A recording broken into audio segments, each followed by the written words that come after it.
Shadow Ops, what's up? How you doing, man? How's the sound? Yep, crap, more crap, and even more crap. Yep.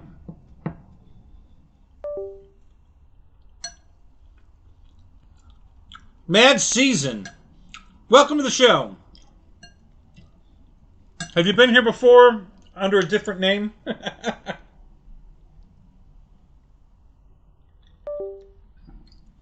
The YouTube's been screwing everybody's names up, so I don't know if you've been here before or not. Welcome anyway. Either way. So you can't see me at the moment because I'm trying to eat my dinner. Fell asleep in the chair. I woke up late.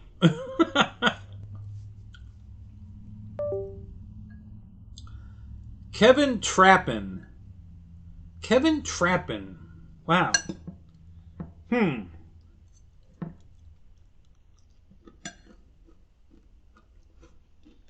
Bird, what's up? How you doing, man?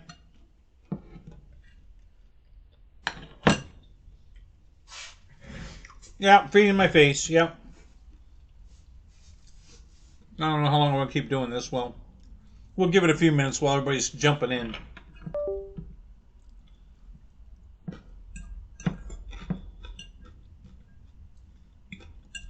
Got some new things to share.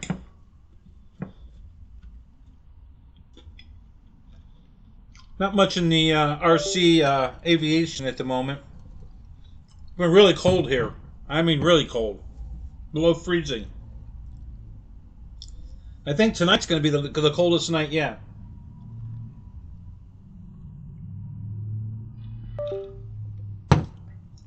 I think we're going to drop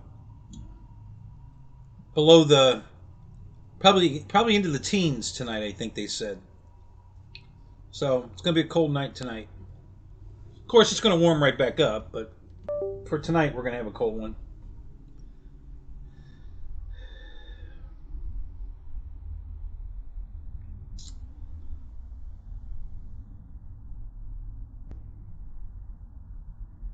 You have your 8-inch drone almost built. Oh yeah? All right. What kind of drone is it? What is it?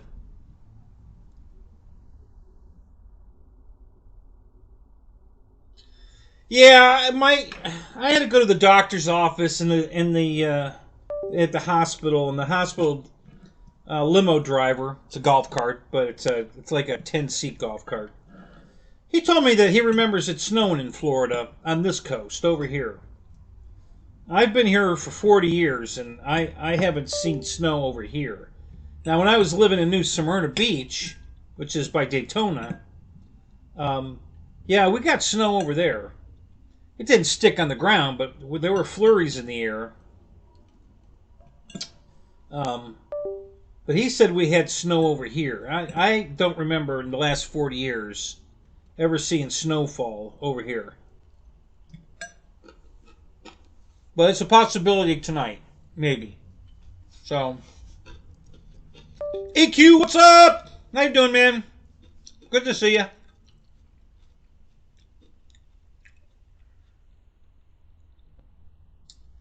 Let's see. Yeah. So anyway, yeah, I haven't seen snow over here before, but it used to snow quite a bit on the other coast, but it never stuck on the ground. Yeah, and if it did, it was just like a frost layer. You know, we didn't get inches or anything, millimeters. You know, and by midday it was gone. You know, we never stayed warm enough for it to stay on the ground. But I've never even seen it in the air here. So since I've been living here. So anyway, so we'll see what happens. I'll let you know next week if we got snow or not.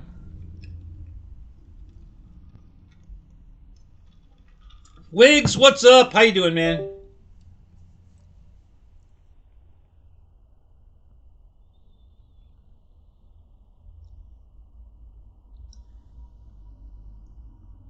Yeah, yeah, like we were just saying that, Wiggs. Yeah, we might get snow today. Of course, it's not going to stick or anything, but it'll be interesting.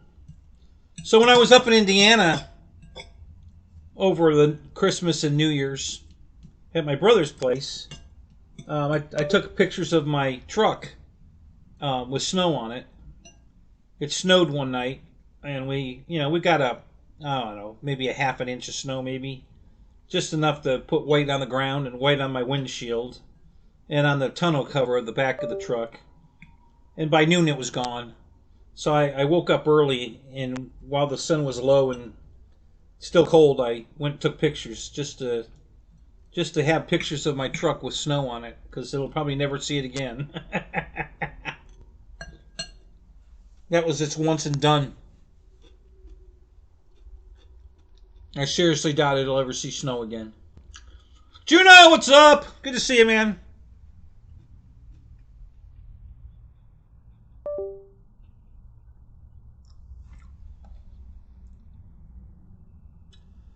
Yeah, so I don't know what's going on with my computer again. I mean, at the moment it's behaving because we're in my show, but when it's when I'm trying to watch a video, I keep getting this doo-doo, doo-doo in the background, like some kind of a notification going on. I have no idea what it is. Nothing. And it's only this computer that does it. My computer in the house isn't doing it. My phone's not doing it. Just this computer. I don't know what it's doing. I don't know what notification it's trying to tell me. I have no idea. It's driving me nuts, though. Trying to watch, a video and then listen to it keep, giving me a notification is really aggravating. I don't know what it's doing. So, but anyway.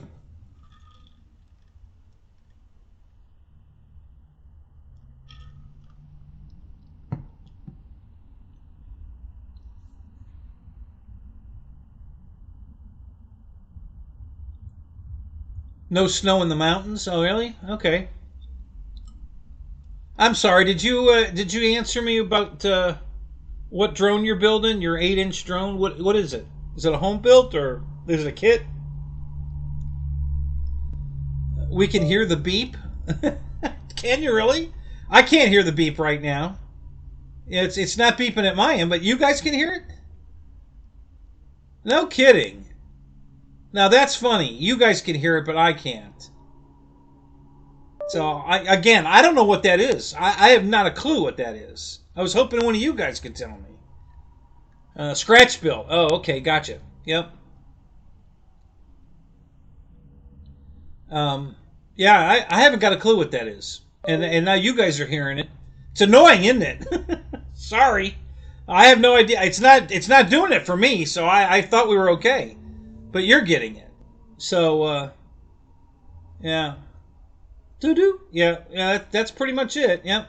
About every what, 6 or 8 seconds, something like that. Yeah, it's annoying. Yeah, exactly. It's like I'm getting a text. Yeah, exactly. And so anytime I'm trying to watch YouTube now, that's what I'm getting. Through the entire episode, and I don't know how to turn it off. I've been all over, in my settings, every setting, the computer settings. I deleted any updates I got. Went back into the recent updates and deleted them all and got rid of every uninstalled, and I did everything I could to try to figure it out. I have no idea what it is. Chinglish, yeah, the Chinglish. Yeah, you have to be well versed in Chinglish if you want to build RC airplanes these days. Yeah.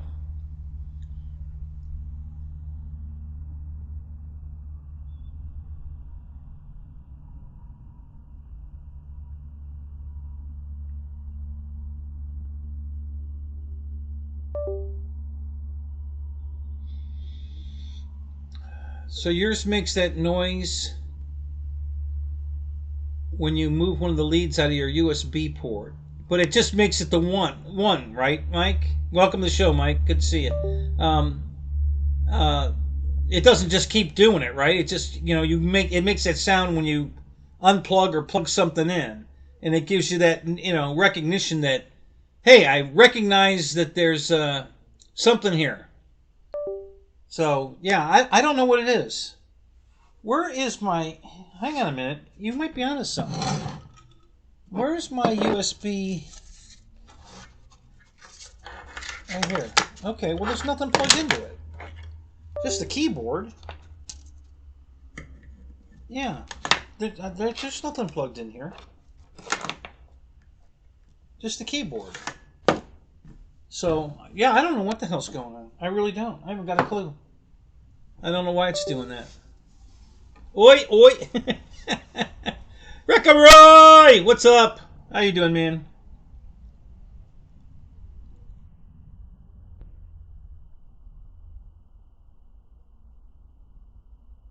So I'm kind of hoping Paul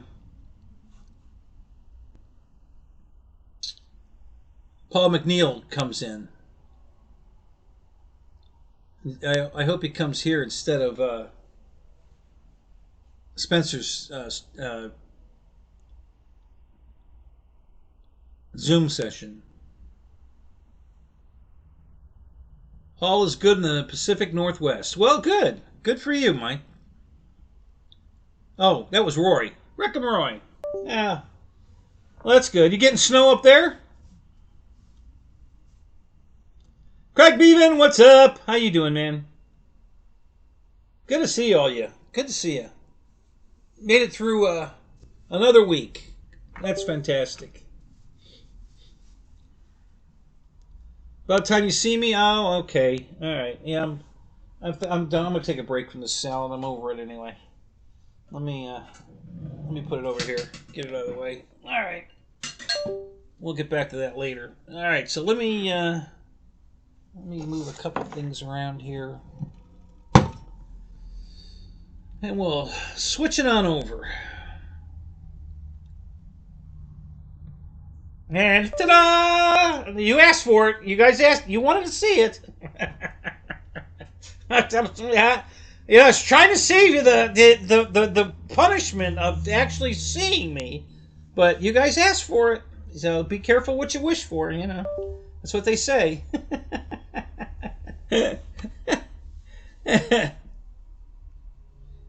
Oh man. Alright, so now while you guys are looking at me, I have to do a little editing over here because I want to show you what's new and exciting in my life. I don't know what's going on with my healthcare has gone bananas. I don't know what's going on. Bunch of stuff happened. I didn't get any notification. So apparently now I have a monthly payment I'm supposed to make, and I have to make co-payments now. I've never had a monthly payment or co-payments for the last year. It's been 100% free. My prescriptions are free. My co-pays are free, at the doctor's or whatever, unless I go to a specialist or something. And then all of a sudden I started getting bills for everything. And I just opened a bill from Ambetter. That's who my insurance company is. And I guess I owe them money. So, yeah, I have no idea what the hell's going on. I didn't get any notifications on any of this. So, I don't know what's going on. All I know now is that I owe some money. Uh-oh, what's Roy sending me here? What do we got here? Oh, look at that. A B-25. Which one is that, Roy?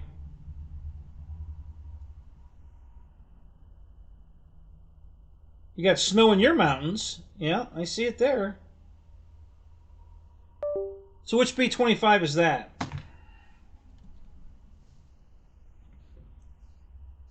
Jeff Lower Alabama! What's up, Jeff? How you doing, man?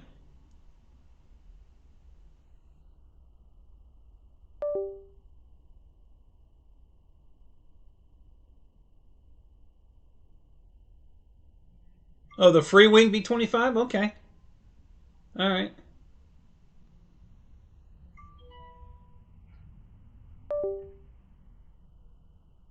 Triple bypass for free. Oh, there you go. If it's free, it's for me. Oh, thank you. Thank you, Eric. That's cool. Yeah. Yeah, very interesting. What flight controller are you using?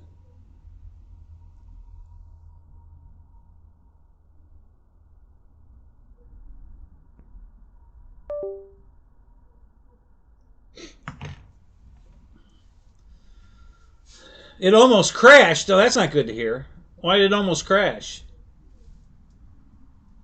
Yeah, it was actually, it made it to, I think it made it to 70 here today. It was cold as shit yesterday and last night, but it got warm today. Yeah, it went down, I think I saw 35. It went down to 35 last night. But it started warming up early, and I think it made it to 70. So it turned out to be a really nice day. Yesterday it was windy as shit. I mean, like hurricane almost. It was super windy. Today, no wind at all. So I don't know what's going on.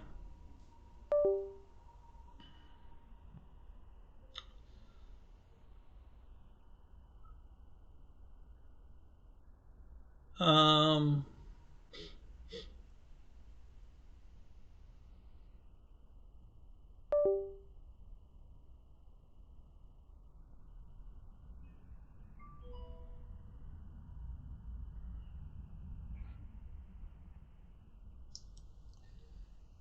guys are sending me pictures, guys. I'm getting all this updates. Eh.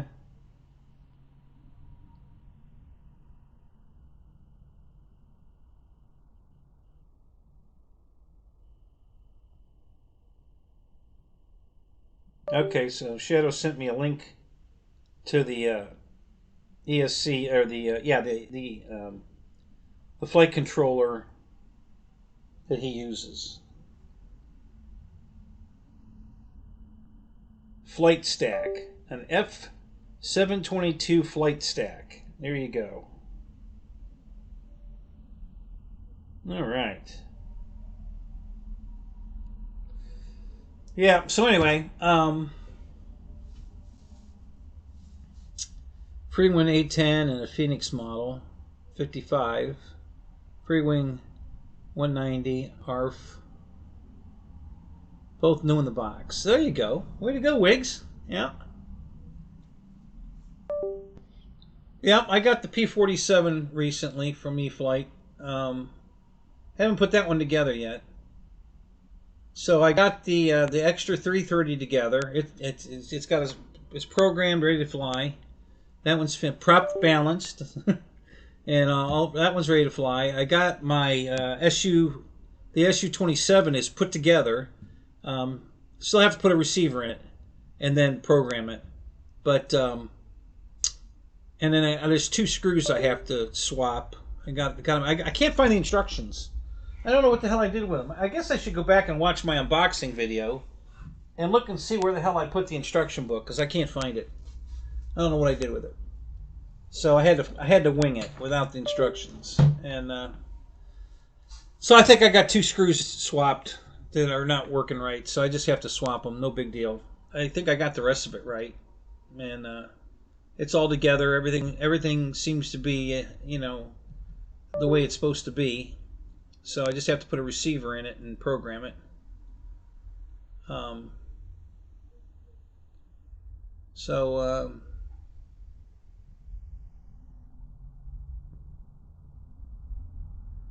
The elevator servo is tweaking out. Yeah, that doesn't surprise me. I'm sorry, guys, but I'm just not a fan of the stuff Motion sells. I think that Freewing and Flightline have both gone cheap on us, and that they're not the quality that I expect. I'm sorry, but that's just my feelings on it. That's why I stopped buying. The last airplane I bought from them from Motion was a what the hell's that brand name? Shit, I can't think of it. But anyway, it came with a bad servo in it, an elevator servo. they sent me a replacement for that, and then like 2 weeks later, the rudder servo took a shit, and yeah, I just not a fan anymore.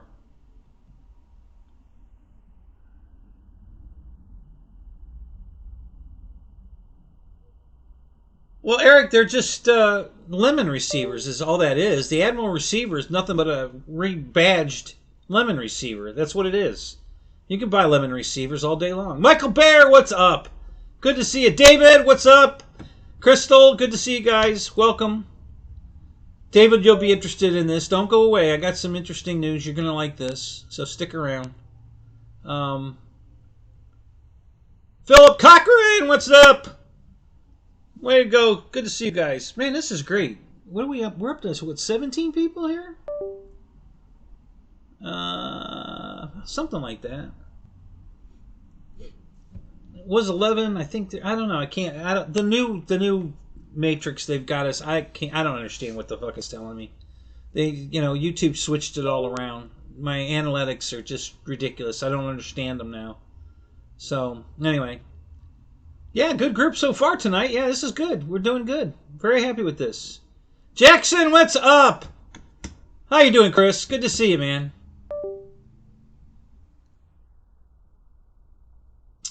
Haven't seen Kenny Rogers lately.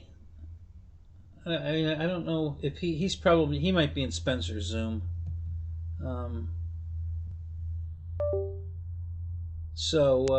Yeah. So, are you guys still getting the beep beep? Is that you guys still hearing that stupid shit? Probably. I don't know how to turn it off, guys. I wish I could do it. I don't know. I haven't got a clue. Somebody. If this is either a YouTube issue, it seems YouTube's the only one it does it for. It's only when I'm watching YouTube. I can do anything else on the computer. I don't get this stupid chirp notification. But whenever I'm doing YouTube, and I didn't think it was doing it tonight because I'm not getting it. You're getting it because you're watching YouTube. I'm transmitting YouTube. You're receiving, and you're getting it now. It's coming from me, but I don't know why. I have no idea why. I'm sure when you watch other YouTube videos, you're not getting that. So I have no idea what it's doing. Watching Chili Bowl. Flipping shit everywhere.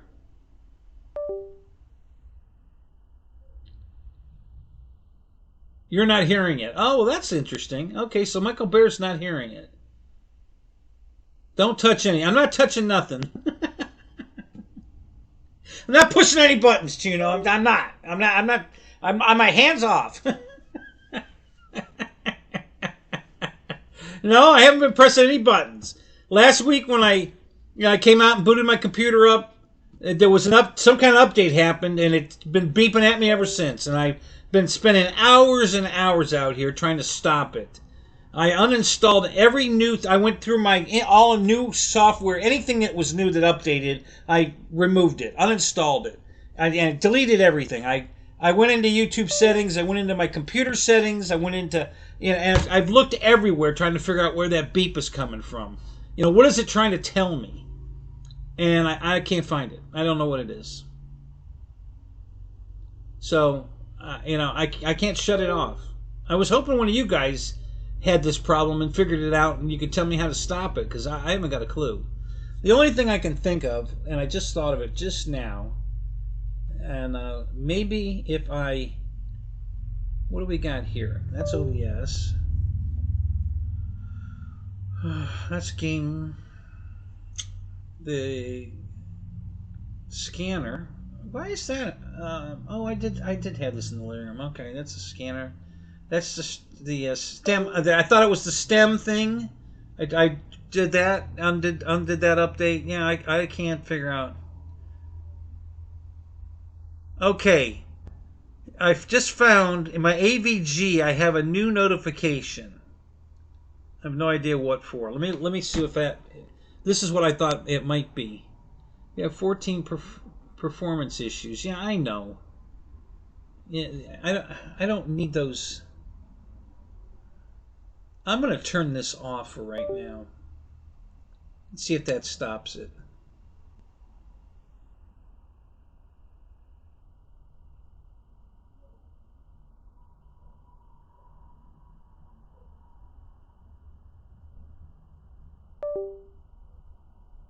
Yeah, I'm gonna turn my AVG off. I think I'm only gonna turn it off for like 20 minutes or something like that, and it'll come back on automatically. We'll see if that chirping goes away. So let me see if I can figure out how to do this. If I can turn it off.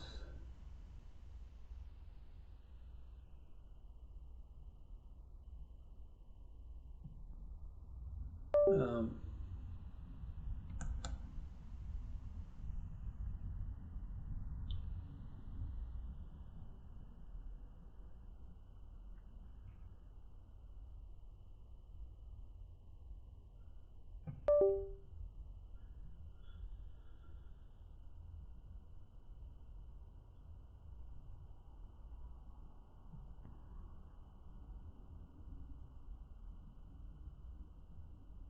okay.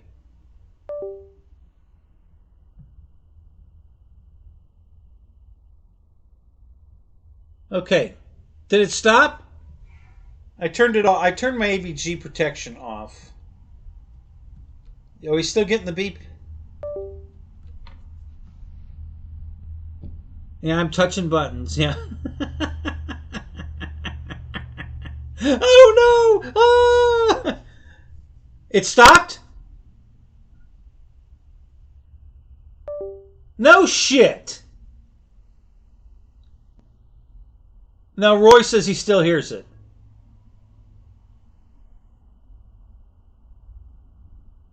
Still getting it. Okay, Mike Bird says he's still getting it. The rest of you guys had said yep or yes. Was that yes, it stopped, or yes, you're still getting it? Phil says he's still getting it. No, it's still there. Mike says it's still... Okay, all right. So it's still there. So that didn't fix it. All right. Let me turn it back on. I'm at a total loss, guys. I don't know how to shut this thing off. I don't know what the hell.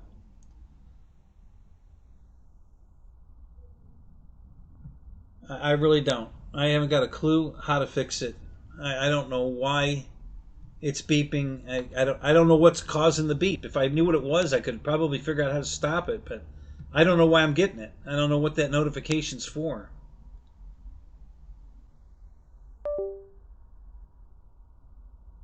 So,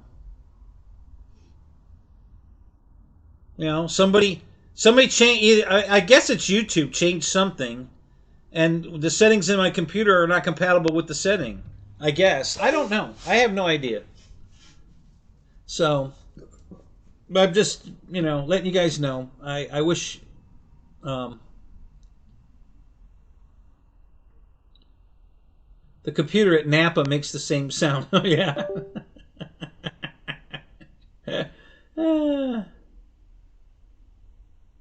um, where do I do that at, Wiggs? If you've got a, tell me what you want me to try, and I'll try it.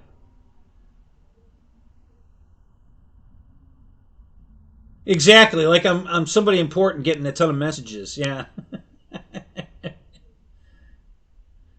it's my countdown to retirement.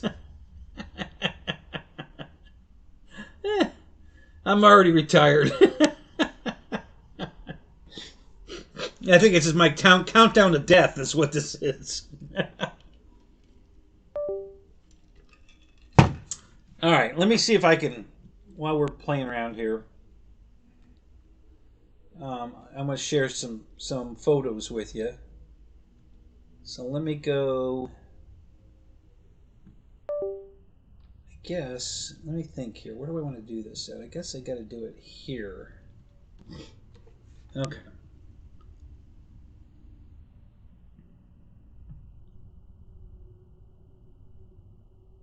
Let me bring that to the top. Okay, so that's capturing that. So let's change it to... I have to open another folder. Okay, let's go here. And let's open this. And we'll make that a new window. Come on. You can do it. Come on.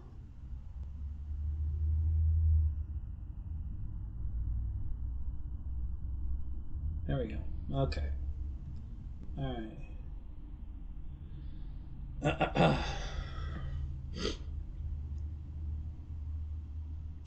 So, if you read the title of my show, there were two uh, two things in there that notified you um, what my new acquisitions are, and I'm going to show them to you. Maybe. Let me rephrase that. I'm going to try to show them to you. I don't know if that's going to be successful or not, but I'm going to try to show them to you. You know, we'll see how this goes. See, all these changes they keep making are supposed to make this shit easier, and they're just fucking my shit up. I don't know what, you know, I don't know what the heck is going on. But it's not helping me any. That's for certain. All right, let me go back here.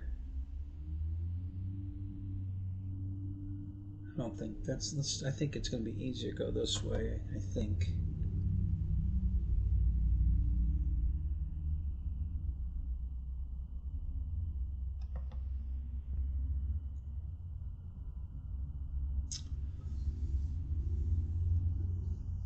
And my Facebook is running dog slow. I don't know what's going on with that, but oh my god, it takes forever for something to load on all my computers, my phone, everything. It's just slow as dirt. Well, Bill, what's up? Hey, good to see you, man. Well, there's a bunch of people in here tonight. Good to see you. Well, Bill, are you in the Zoom with Spence? Are you doing a Zoom tonight too?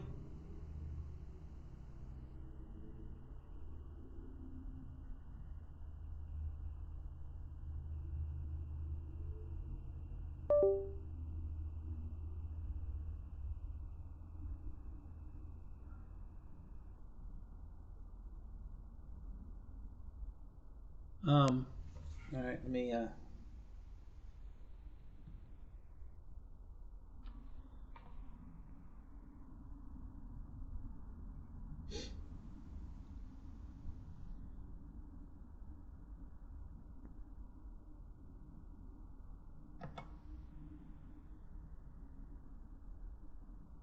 Okay, all right, we're on our way here. Hang on. I think I'm getting close here.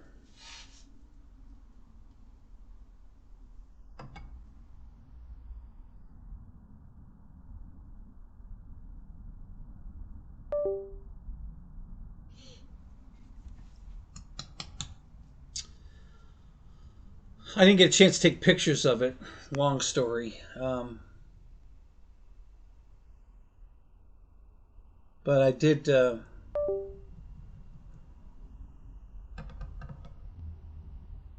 let me see if I can.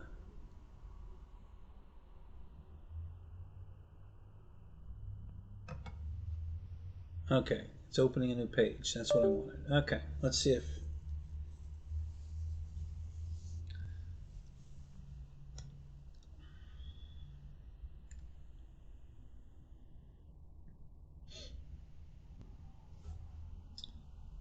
All right, and then we're gonna go.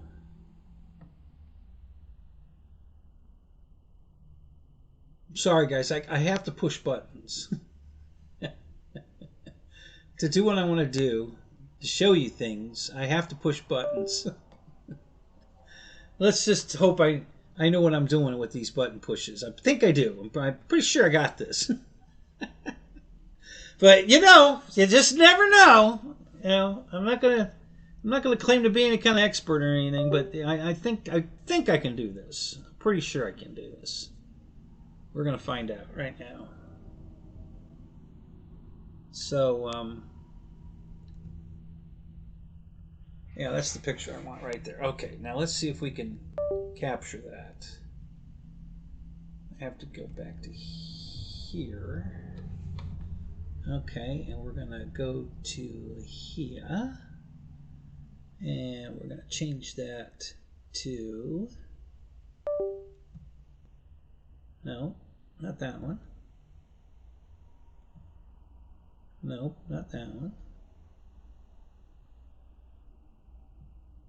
That one. Okay. All right. So that's what I want. I want that feed there. All right. Now I gotta make the picture bigger.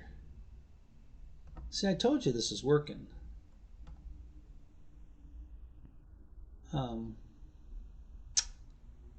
So I gotta make the box bigger.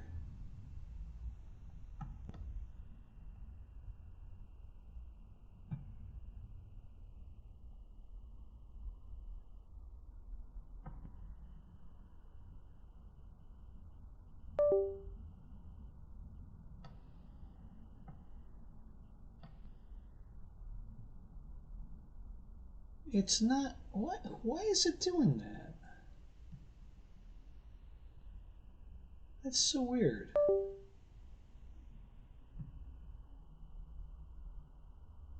Alright, well, that's good enough. We'll just go with this. Okay, so this is the one acquisition I just got. So I'll switch over to that. Okay, so this is a bike I've wanted for quite a while. I think they came out somewhere around 99, 2000, I think.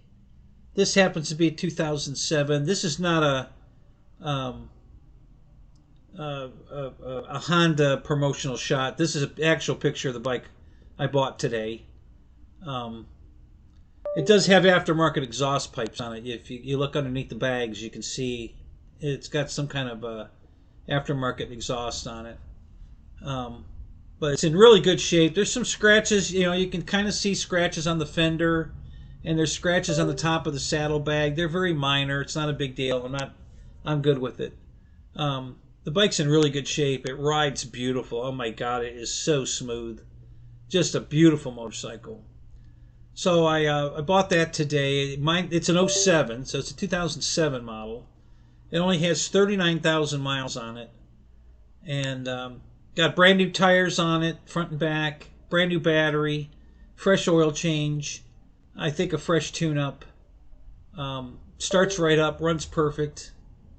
The windshield's doing that delamination a little bit, no big deal. I could probably buy a new windshield for it. It's new enough that they made this bike for a long time. I think they made it all the way through like 2015 or something. I think so. Should be no problem if I want to replace the windshield. I paid $2,500 for it, and I thought that was a really good deal. I'm super happy with that.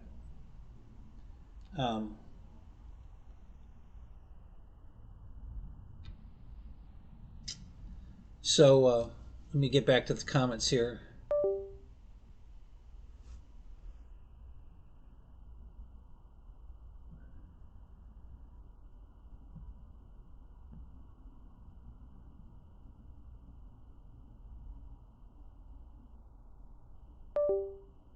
Okay, let me catch up to the comments.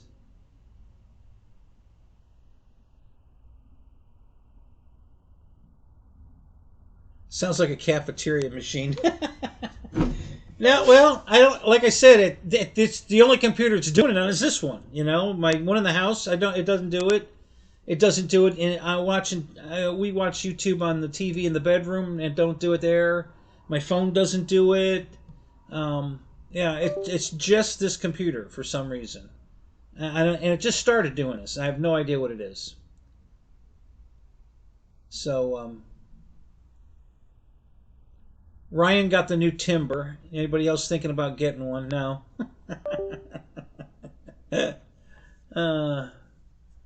Talk about burning a hole. What does that mean, Mike? I'm not catching that one.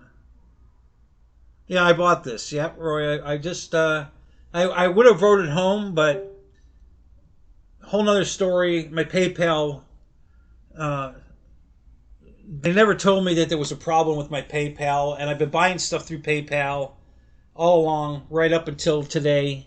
I tried to pay for this with PayPal, and it wouldn't go through. Now, and they can't tell me why. They just said that their security system, so it's an AI probably run security system, didn't like something between this transaction. Now, he just created the account while I was sitting there. So maybe that was it. I don't know. When I called him and talked to him for like 40 minutes, 3 different people, nobody could tell me exactly why it's doing this.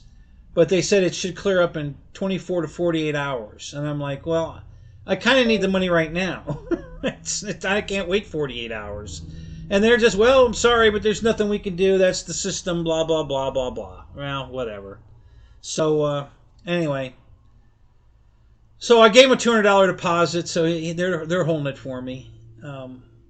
And hopefully tomorrow or Monday, I'll be able to go pick it up.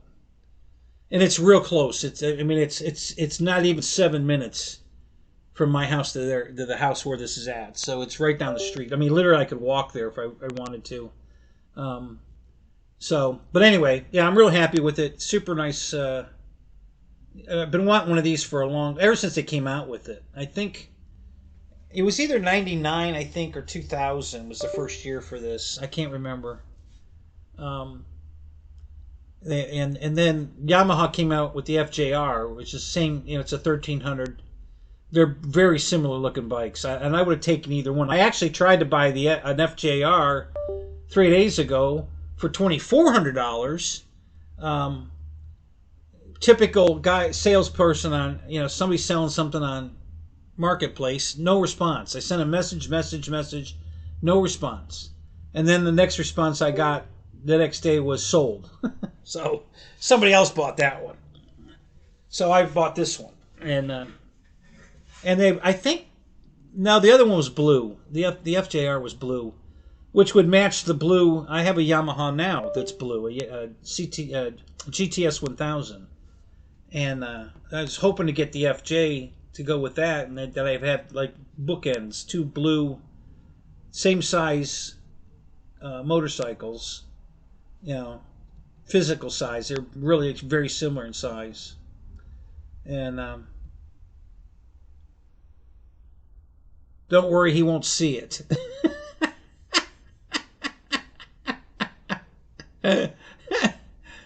You're right, I won't. I probably didn't. Whatever Mike said. Here's a link to the video on how to fix the sound. Oh, is that right? You've got a link on how to fix the sound?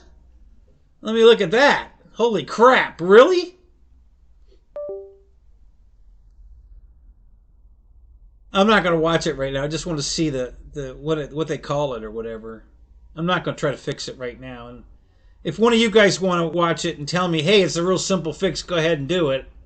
I might try it. Otherwise, we're just going to keep moving. I don't want to push too many buttons. Fix your PC keeps beeping. Okay, there. Well, that sounds like that could be the fix. Yeah. So, all right, good. I will take a look at that later. Thank you, Mike. I appreciate that. That's cool. So, all right. So that's the first acquisition. All right. So we got through that. Everybody's gotten a look at that. Really cool bike. Can't wait to get it home and get riding it. It's nice. Yeah. It's you could put some airplanes on it. I could definitely strap an airplane or two to this. The bags are big enough to put full face helmets in. And the cool thing about these bags is they're removable. So you pack it, if you're going on a trip or something, you pack everything in the bag, and then you just take your key and you unlock the bag from the motorcycle, and it lifts off. And when it lifts off, it doesn't look like it's missing. The bike looks perfect intact, nothing's gone when you take the bag off. So the bag looks like it belongs there when it's on, and it looks like it's not missing anything when it's off. It's a really nice design. Unlike my GTS 1000, they put bags on that, and that's a totally different story. I didn't buy the bags for it because it was ridiculous. You have to drill holes in the side of the cover in the back under the seat and put these mounts in it. And then when you take the bag off, you can see the mounts, and it's just horrible. And the bags look like Samsonite, real Samsonite luggage.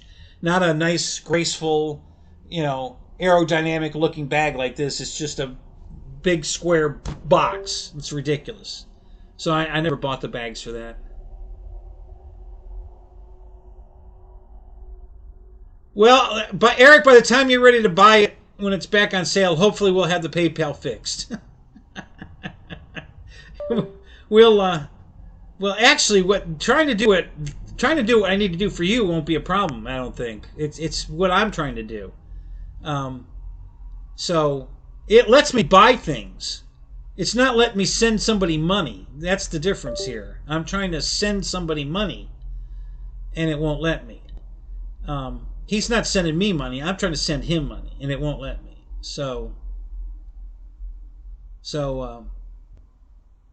Anyway, so we'll get to that though, Eric. Don't get your panties in a bind. we'll get to it. All right. So let me get back here. We'll flip that back over, and then I'm gonna show you the next purchase. I've been spending money this week. So this is going to be an image. Okay, so let's grab that image and we're going to change it to... You know what? Let's not do that one. I like that bit. And we're going to keep that one. Well, let's get a different one.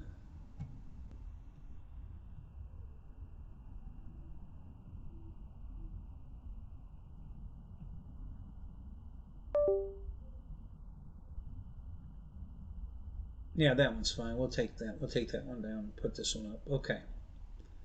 So let me change this. Go here. Go here. Browse. Browse my downloads. And pick that one. Perfect.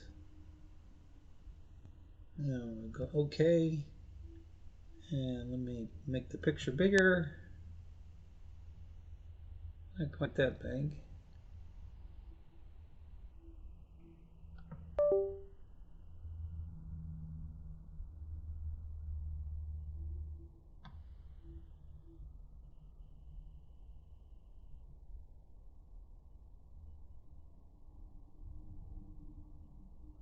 Okay, that'll work. And acquisition number 2 is this.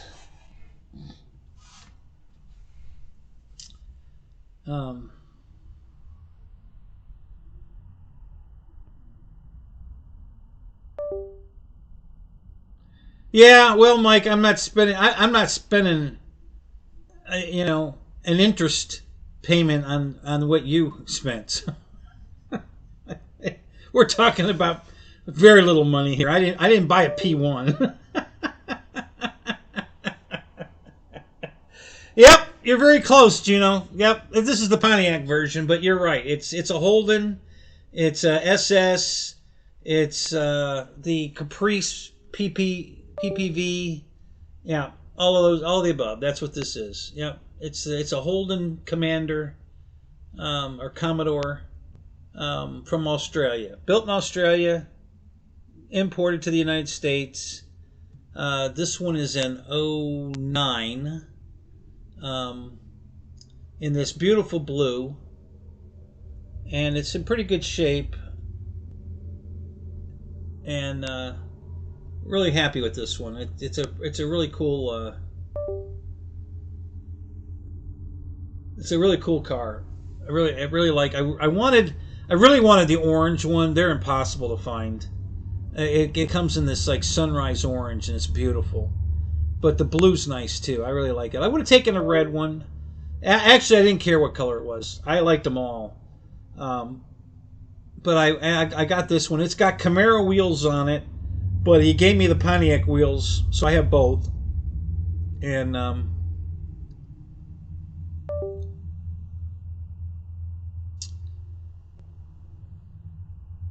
Yeah, the Ute would be cool, Bill. You're right. I would love to get a Ute. So,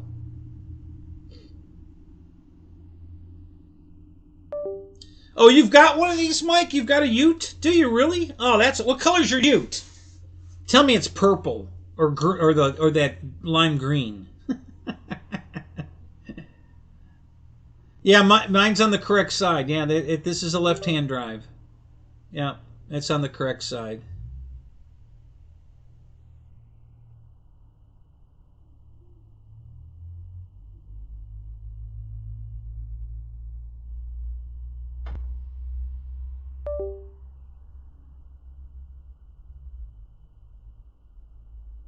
Yeah, no, I wouldn't do that.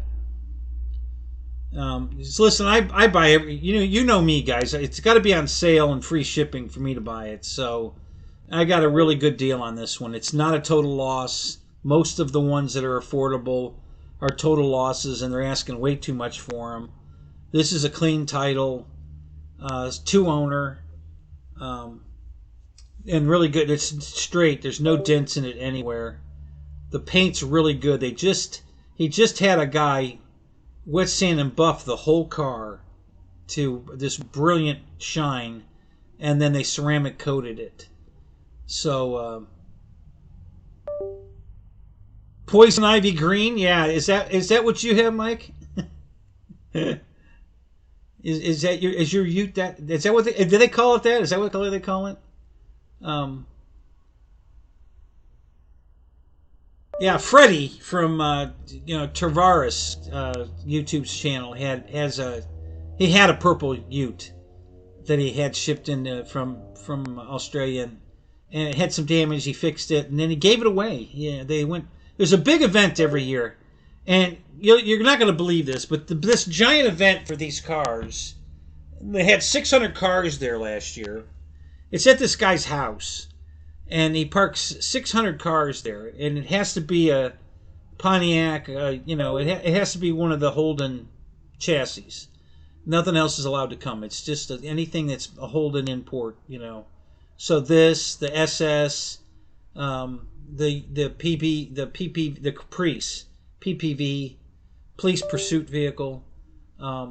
If it's any of those, you can come to this. And there's a shitload of Utes show up. And so Freddie took his Ute there and gave it away, donate, and the money to buy all the money went to some kid that has some kind of, some kind of cancer or something. I don't remember what, but I got a link from Mike's. He just sent me a link to his. Let me open that. I gotta get to see that.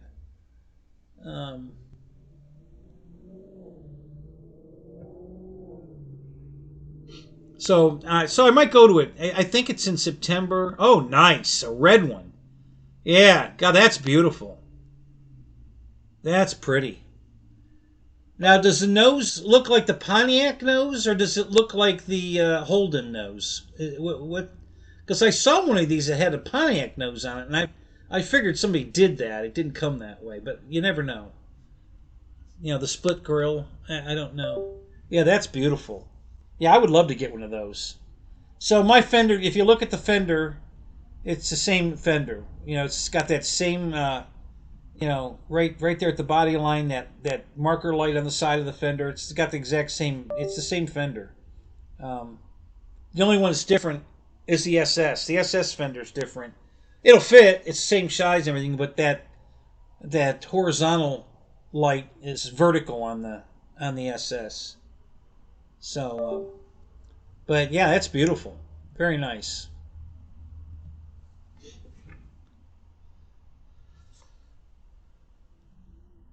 All right.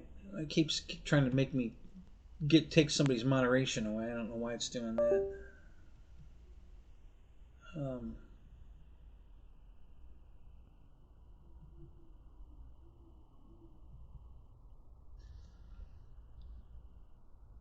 The Holden nose. Yeah, okay. Yeah.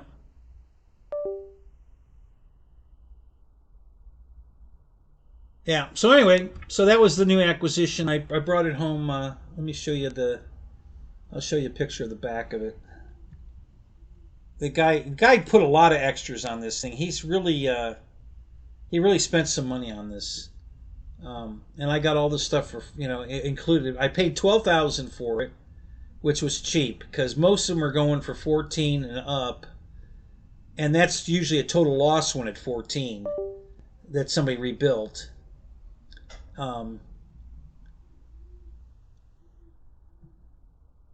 Or an ex-police car, and it's usually an ex-police car that's a total loss that somebody rebuilt. So, the double whammy. It's not even a, it's an ex-police car, and it's a total loss. And they want 14.5. I was looking at one for 14.5. He contacted me. I bought this yesterday, and he contacted me yesterday morning, and asked me to make him an offer. He was asking 14.5, and I said, well, here's the deal. I made a deal on a G8 GT for $12,000, and I'm going to get it today, unless you can beat that price, and then if you can, I'll come buy your car. And his reply was, well, it looks like you're going to be driving a G8 GT. And I said, okay, good enough. So yeah, his was an ex-police car, not a total loss, and he put the SS interior in it. It was a I can't remember what year. It might have been an 11, actually. It could have been an 11. And so this is what it looks like from the back. So that's the diffuser on the back between the exhausts. It's got 3-inch exhaust on it. He already did that. The Camaro wheels. That's the diffuser off the EXP version of the G8. They have an EXP, the GT, and then an EXP or GXP. I don't know. I forget what it's called. But that's the diffuser on the back from that. So he put that on. I got a carbon fiber wing for the trunk lid, brand new. It's included. He hadn't put it on yet, but he gave it to me. And then there's a chin spoiler, also carbon fiber, that he didn't put on yet. He bought the paddle shifter add-on, so I can put paddle shifters behind the steering wheel. He gave me that piece too. So like I said, it came with a lot of extras.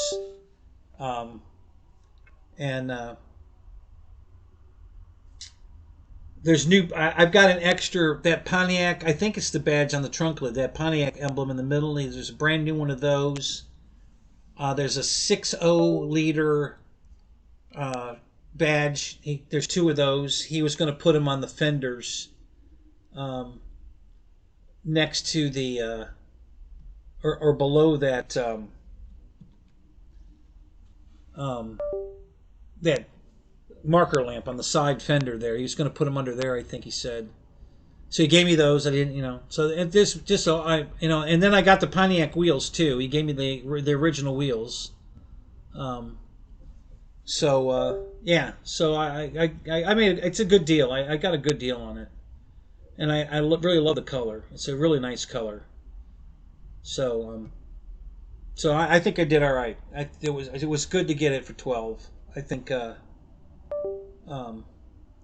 did all right. I've been looking at these cars forever, trying to get one, and he wanted 15 for this one, and I really, I'd been looking at it and looking at it and looking at it and looking at it, and I just never contacted him.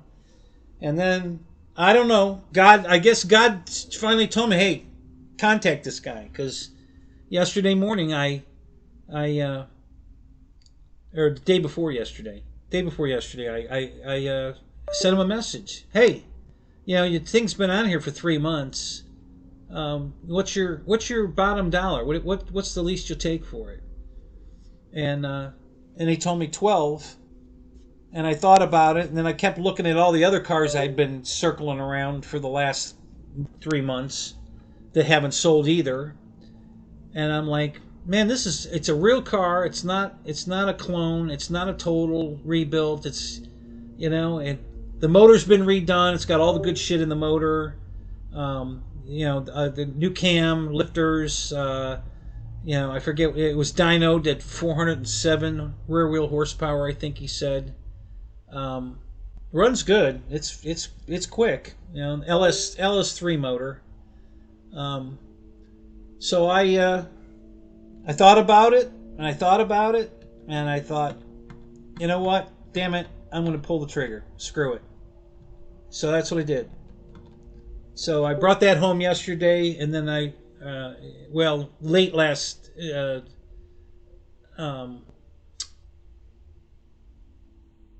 night before last.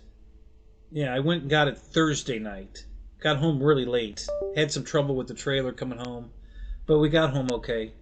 And then yesterday I was piddling with it a little bit. It needed new struts for the hood. I put those on. I just did that a couple hours ago. Yeah.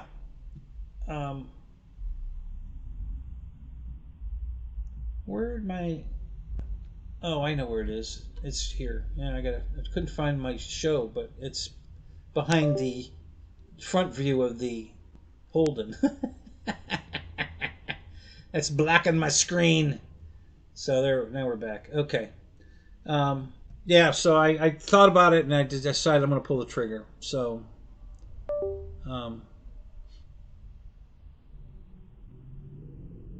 yeah. It's definitely nicer than Starship Pooper, for sure. Oh, I don't know if I told you. Did I tell you guys I bought another wagon after the Starship Pooper? I don't know if I told you that.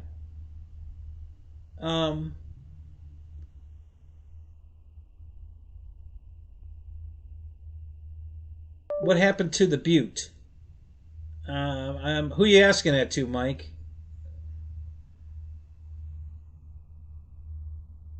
470 crank horsepower, yeah?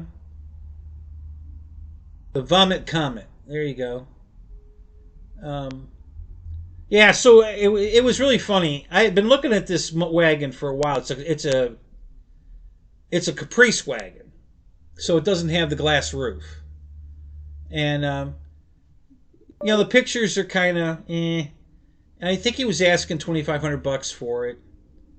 And of course, it's an LT1. It's a 95, and he had put a center console shifter in it, and I didn't realize that it wasn't hooked up because the column shifter's still there. So I'm missing all kinds of things in the pictures because I'm focusing on the wrong stuff.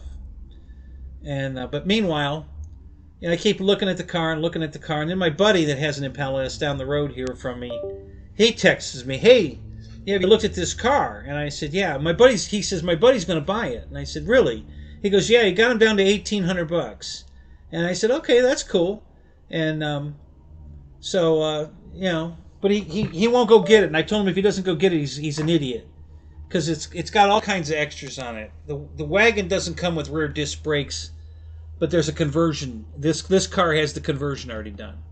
It's got different gears in the rear end. I think they're 342, maybe 373. I'm not sure. I forget. But he changed the gear ratio in the back. It's got the ABS reluctor wheel in it. The disc brakes on the back. It's got a cowl hood on it. Like the cowl hood on this one right here, my model here. The low 2-inch cowl. It's a fiberglass cowl hood. It's a $1,000 hood. Guys, I paid $1,800 for the whole car. It runs and drives. And it has a $1,000 hood on it. So it was kind of a no-brainer to buy this car. So I finally went and looked at it again, and then I opened up who was selling it. Chris, I know the guy that's selling it. This guy and I were on the Hot Rod Power Tour back in '98 together. His name is Roger Berry, and I texted him. I said, "Dude, what the hell? We haven't talked in years. Call me." And he immediately calls me. My phone rings immediately. And we talk, and we're talking about the car and stuff. So I went and bought it from him. Brought it home. But I haven't even looked at the car.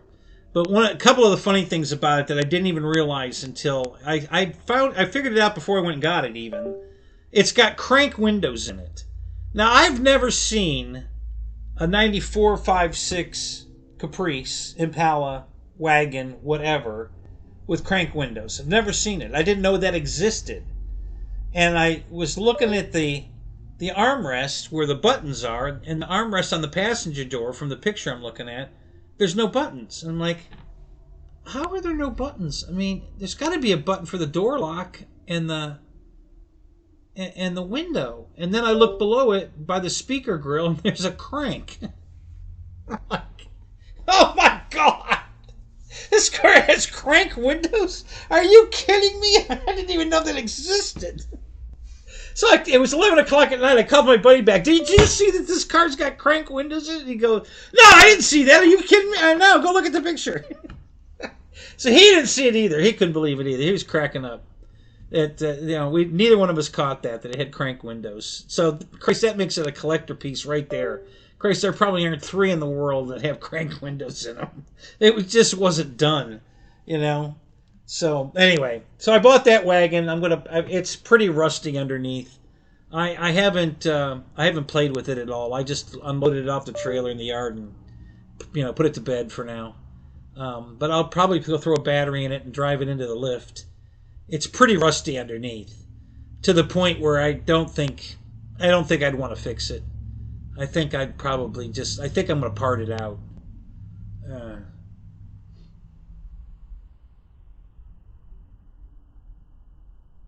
No, the back windows, the back door, rear door. No, this is not a power window on the rear door. They did away with that. I think that was in the 80s. They had that power window that went, down into the gate, and then the gate went under the vehicle. Actually, no, my gate, the window's manual. It's you unlatch it, the window goes up.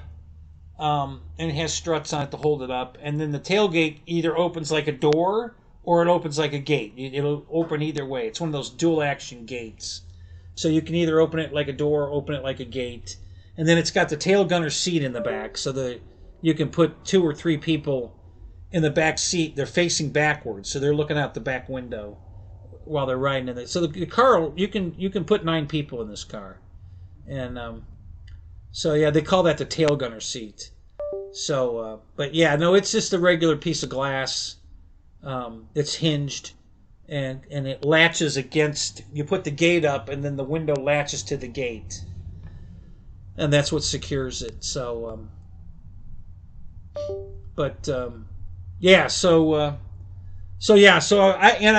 bought it for the options. Is what I bought the car for. I wanted the hood. I wanted the rear axle with the disc brakes. There's the back window I could put on my Oldsmobile back window.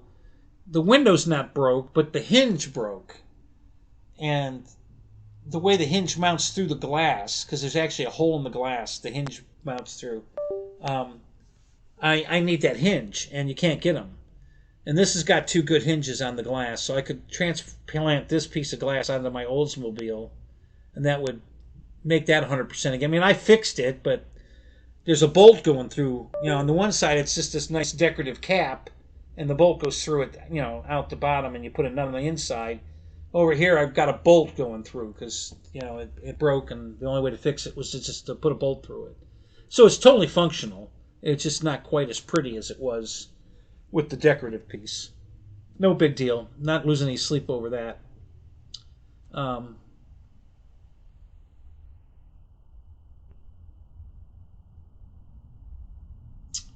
So Mike says, Phil, the Atom is still in the garage. Let's see if I hold out all month. What's the Atom?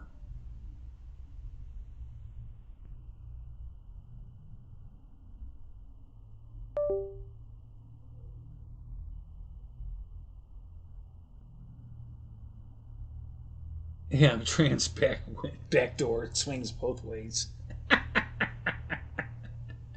Yeah, that's accurate. All right, guys, I have to go to the bathroom. I'm gonna be a minute. I'm gonna, gotta do a number 2 here. So, talk amongst yourselves. Don't go away. We got plenty more to talk about. We might talk. We can work in some airplane shit here for sure. But my dinner's coming to surface, so I'm gonna go relieve myself. So you guys hang tight. I'll be back, and I'm gonna be a minute. So You guys can start a lottery if you want. See how long I'm going to be gone. See who guesses. Let's see who guesses closest to how long I'm gone.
Okay, I'm back.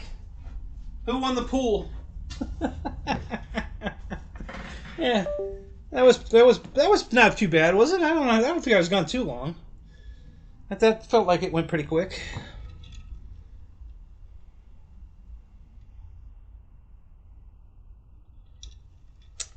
You can hear me out here, yeah? Really? Wow, what was I saying? CBR 1000. I was looking at one of those.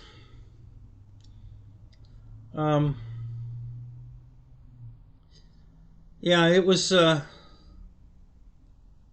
It cracked me up. The guy wanted $1,500 for it. Real pretty blue. It was, and then I read the thing. Got a blown up motor. It's an old CBR, and the motor's blown up. 2 holes through the block. And you still want $1,500 for it. Okay, all right, whatever.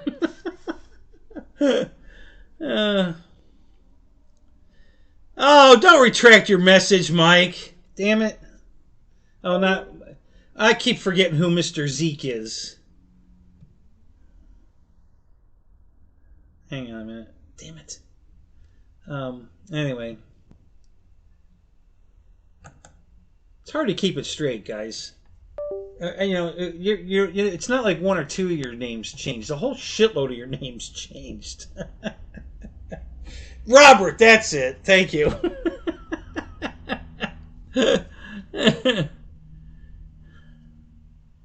So, anyway.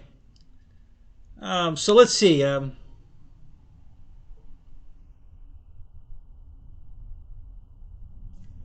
Yeah, exactly. That so YouTube screwed your names up, because yours changed.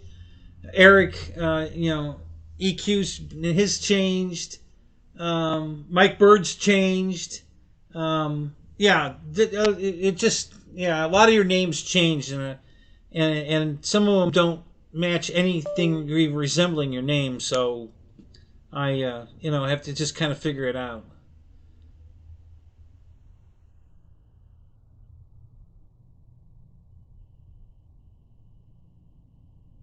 There was a velociraptor. It sounded like a velociraptor at Jurassic Park. Really?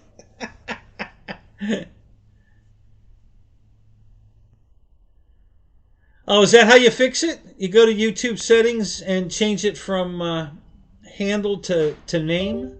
Well, how come you haven't fixed yours then? It still says bird medic. I don't know what the hell that says. Something meadow. Emo RC. I don't know what the hell it says.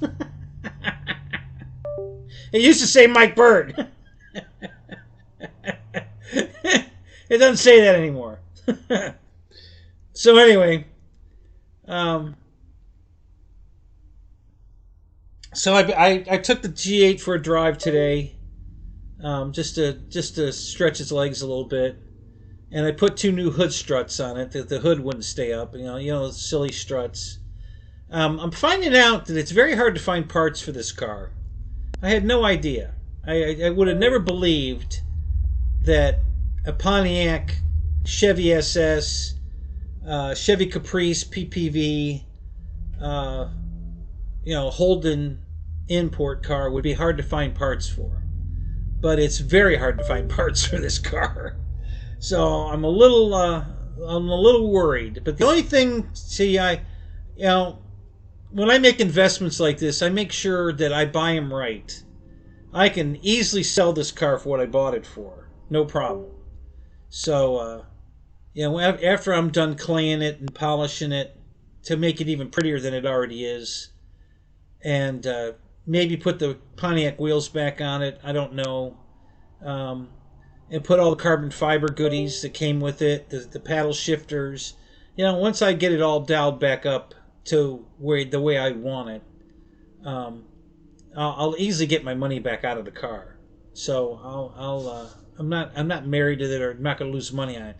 The same thing with all my Daytonas, the Super B. I bought all those cars so right that I could sell any of them for more than I paid for them. So at any time I can get all my money back and then some on all the stuff I bought. So they're just definitely investments. Because that that 12,000 was the cheapest thing, other than there's 2 police cars in Tampa that were total losses. Still look like police cars. You know, just steel wheels, hubcaps, that kind of crap.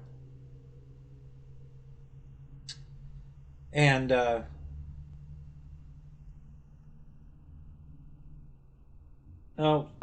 so Spencer just started the Zoom.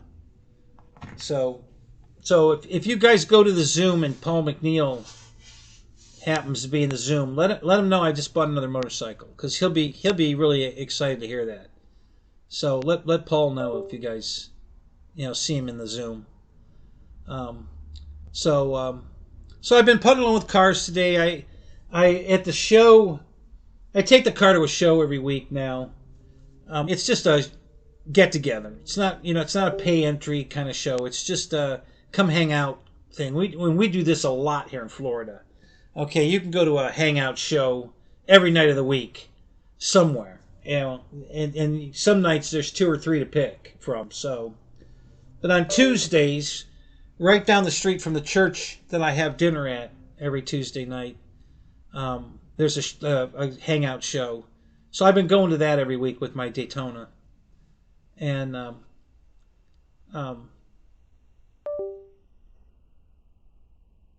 so one of the guys asked me about the engine cover that was in there and why it was orange. And I said, well, do you remember the term Hemi orange? Back in the day? Oh, yeah. I said, well, the Daytona is a muscle car. That's, being a specialty car, they only made 4,000 yellow ones. They were trying to bring that old school Hemi picture to the car, so that's why the cover is painted orange. It's it's not they could have, everybody said, well, they should have painted it yellow to match the car. No, it's you're missing the point. It's you can't see the engine. The engine's covered up. Everything's covered in plastic these days. You can't see the motor, so they put the motor cover in orange to give you the Hemi orange, and it says Hemi on it, on the cover. So and he says, well, is it hard to take off? I said, no, it's simple. You just pull it off. Well, I pulled it off, and there's obviously a rat was having lunch up there, and all the acorns from the yard, all the shells are under the cover on top of the intake plenum. Just covered in shells. I'm like, son of a gun. So I pulled it up to the garage door today, and I took the cover off, and I got my vacuum out there, and I vacuumed all that crap off the motor. And I decided to go look at the other one, my carbon copy, total loss roof damaged one. So I started that one up, and it hadn't been running a while, so I needed to start it. And one of the tires was low, so I drove it over to the pickup truck and plugged my little compressor in, and I pumped up the tire. And then I brought it up to the garage and took the cover off, and it was worse than the driver I do every day. It was covered in, acorn shells. So I vacuumed them all up, cleaned that all up, put it back together, and then I had to go get. This was about 4:30 in the afternoon, and my struts for the Pontiac were supposed to arrive at O'Reilly's up the street here after 4 o'clock. And I said, well, screw it. I'm just going to take the total loss Daytona up to O'Reilly's to get my struts. So I took it for a drive, hadn't driven it in a while, and oh my God, I think that one's faster than the one I've been driving. That thing is a rocket ship. Holy shit. Man, does that car run good. Wow. I was really surprised. I didn't remember it running that good. Man, that thing's strong. Wow. So that put a smile on my face. That was nice to feel that thing rip the way it did. It just took off. So I was really happy about that. That was cool. And that's when I come home with the struts, and that's when I brought the Pontiac up and put the struts on it. And that was just before 6 o'clock, because at 6 o'clock my TV show comes on, Baba Black Sheep. I know you guys like that show. From 6 to 8, we have 2 episodes of Baba Black Sheep every Saturday night. So my schedule on Saturday night is 2 hours of Baba Black Sheep. We try to eat dinner between 8 and 9, and then I come out here and do my show. So that I fell asleep after watching Baba. I missed the last 10 minutes of the second show. Fell asleep. Didn't wake up till 8:30, and had to finish making the salad, and then I didn't get a chance to eat it. So that's why you didn't see me at the beginning of the show, because I was eating my salad. But I barely even got into it, and that's okay. I'll eat it later. It's fine. It's actually 57 degrees out here right now. It's a little chilly out here. You know, tolerable, but not an all-nighter for sure.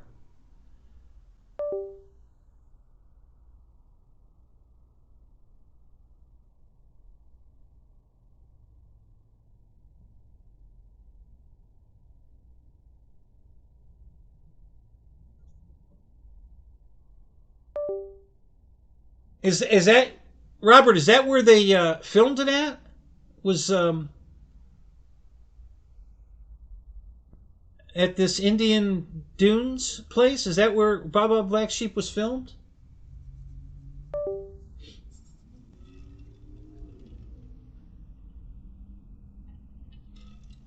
I looked up the cast of that show last week just to see where everybody was.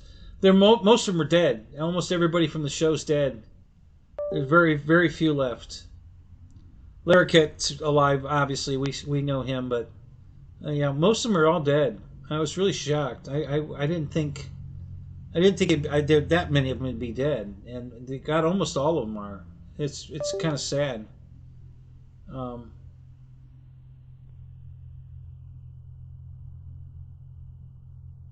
Valencia, huh? Yeah, no kidding. I didn't know that. Interesting.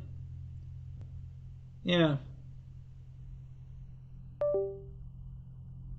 So that's one of my favorite shows. I like watching it. I don't think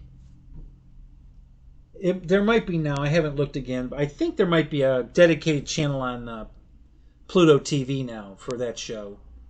Because there's a lot of shows on Pluto that have a dedicated channel that you can just watch episode after episode all day, all night. They just keep running them, and there's a lot of the old shows: Beverly Hillbillies, I Love Lucy, um, uh, Nash Bridges. There's a lot of them that had their own dedicated channel, and you could just watch them nonstop.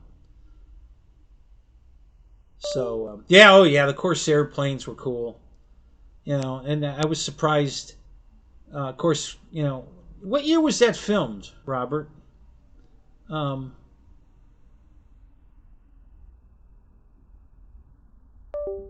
I forget.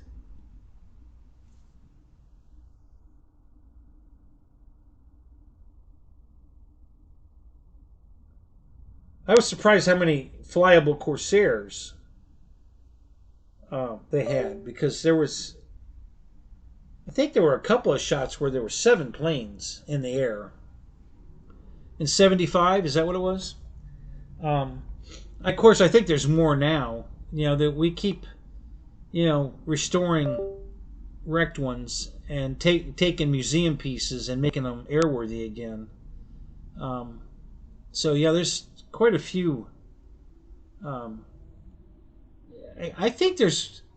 When I was watching Oshkosh film footage, there seemed to be more Corsairs there than any other airplane, even Mustangs. I didn't see as many Mustangs as Corsairs. God, there were rows and rows of Corsairs there. It's like, holy crap!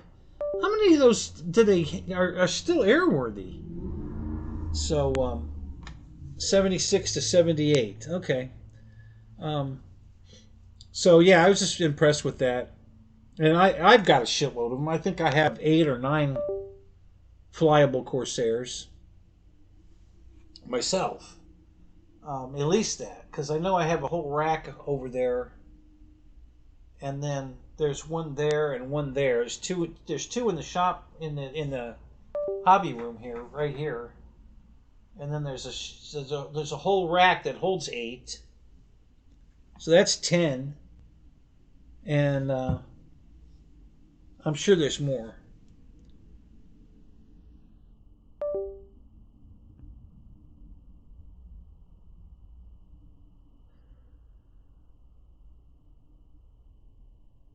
One's a Hangar Princess, so yeah.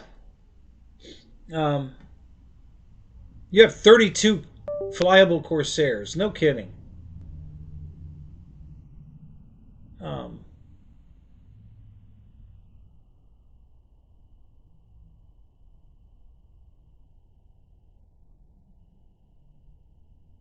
so yeah, I'm trying to think of all the Corsairs I have.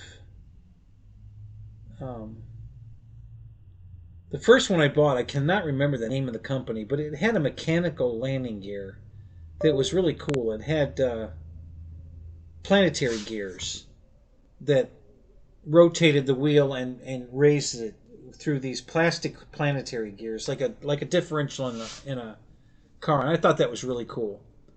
That was the first Corsair I bought, and then I've got two of the E-Flite ones before, with the green stripes on it. So I have two of those, and I have two of the 1400 size FMS ones, and then I have um,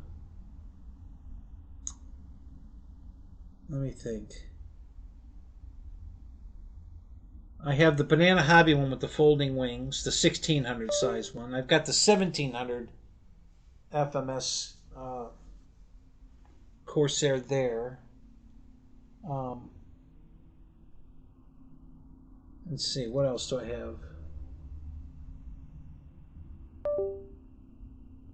No, I'm forgetting at least one.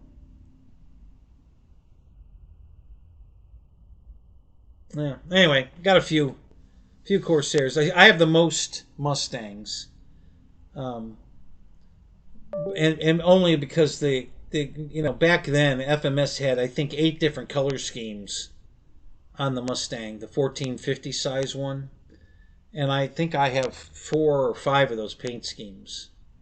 I know I've got the Gunfighter one, which was very popular. And I have I've got the old Park Zone Corsair. I forgot about that one. Yeah, that's another Corsair I have. Um, so I've got the Gunfighter scheme. That one's still in the box. I didn't build that one. And I've got the Furious Frankie one. I've got that one both in the 1700 size and the 1450 size. And then I've got the Pete one, whatever. Forget the name of that one. I've got the Dallas Darling. That's the A model. Well, they call it the B model, but I made mine an A. I put a 3-bladed prop on it to make it an A. Um, but it was called Dallas Darling. I think that might have been the second Mustang I bought. I think the first one was the used one, the 1700 size Frankie, and that I bought from a guy in Orlando. And then the second one I bought was I bought that one used too. I had to go to Boca Raton, Florida for that one. It was used also. So I think those were my first 2 Mustangs. And then I think I have 3 of the UMX Mustangs. The Meg one. You guys remember that little silver one? I think I have 3 of those. Um, yeah, I have a shitload of Mustangs. Um,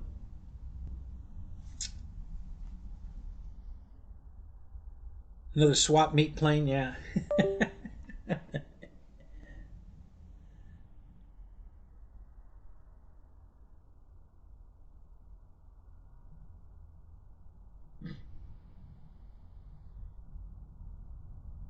So you haven't flown that when you converted, huh? Yeah, I don't think I have a wooden Corsair. I might. What happens with me, guys throw away planes all the time at the flying field, and I take them out of the trash and take them home because I like to fix this stuff. I can't stand seeing something that would easily be flyable again sit in a trash can. That just drives me nuts. So I bring them home and fix them. So I got a couple of those here that I have to fix.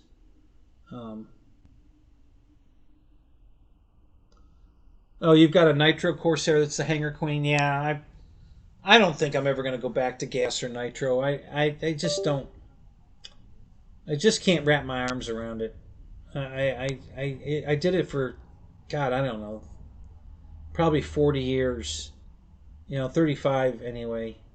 And once they perfected this electric shit, because the first round of, I'm glad I missed the first round of electric because I would have been off electric really quick. But once they started putting lipo batteries, is when I came into electric. And man, I'm hooked on it. The batteries keep getting better. The motors keep getting better. Flight times are getting into insane flight times now. Um, it's amazing. Uh, yeah, I just I don't mind. I like the sound. I do like the sound, and I like the. Um, I just can't stand the mess you got to clean up, and the motor fails, and you get dead. How many times have you dead stick? An electric plane versus how many times did you dead stick a nitro or a gas plane? I mean, you know, it just and if you with an electric plane, if you happen to taxi back and hit a hole or whatever and have a ground strike on the prop, the gas motor won't restart. So you got to go walk out and get it. The electric one, it'll just start right back up again. So you can still taxi it back 9 out of 10 times. So yeah, I'm just really hooked on the electric. I love it. Um, so the smell turns you off. Yeah, no, I don't mind the smell. I kind of like the smell. I mean, it's not something I'm craving. That I would. You know, they probably have a smell generator now too. I know they have a sound generator for the engine sound. Um, oh yeah, that's true. I've got one of the old Crow Mustangs is sitting right there that has the sound board in it. I bought one with the sound, one without. But I have two of those, the old Crow Mustangs, 1450 size. Those are from Freewing, um, or Flightline. Those I can't remember. I think those are Freewing planes. I think they're old enough to be Freewing planes. Um,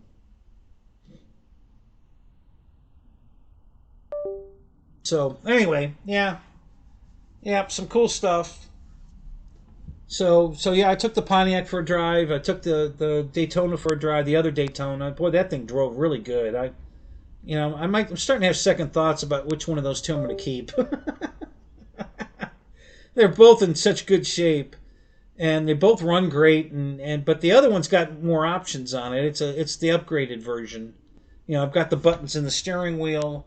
It's got the nav system in the car. He took the nav radio out of the car and put an aftermarket radio in, but I could easily go to a salvage yard and get a nav radio that's supposed to be in the car and put it back in.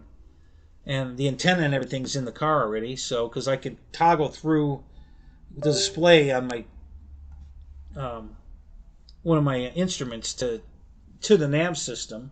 My other car doesn't have that. Doesn't have this button steering wheel at all, so I don't have any of those options to tag toggle through. It doesn't light up Daytona when you turn the car on.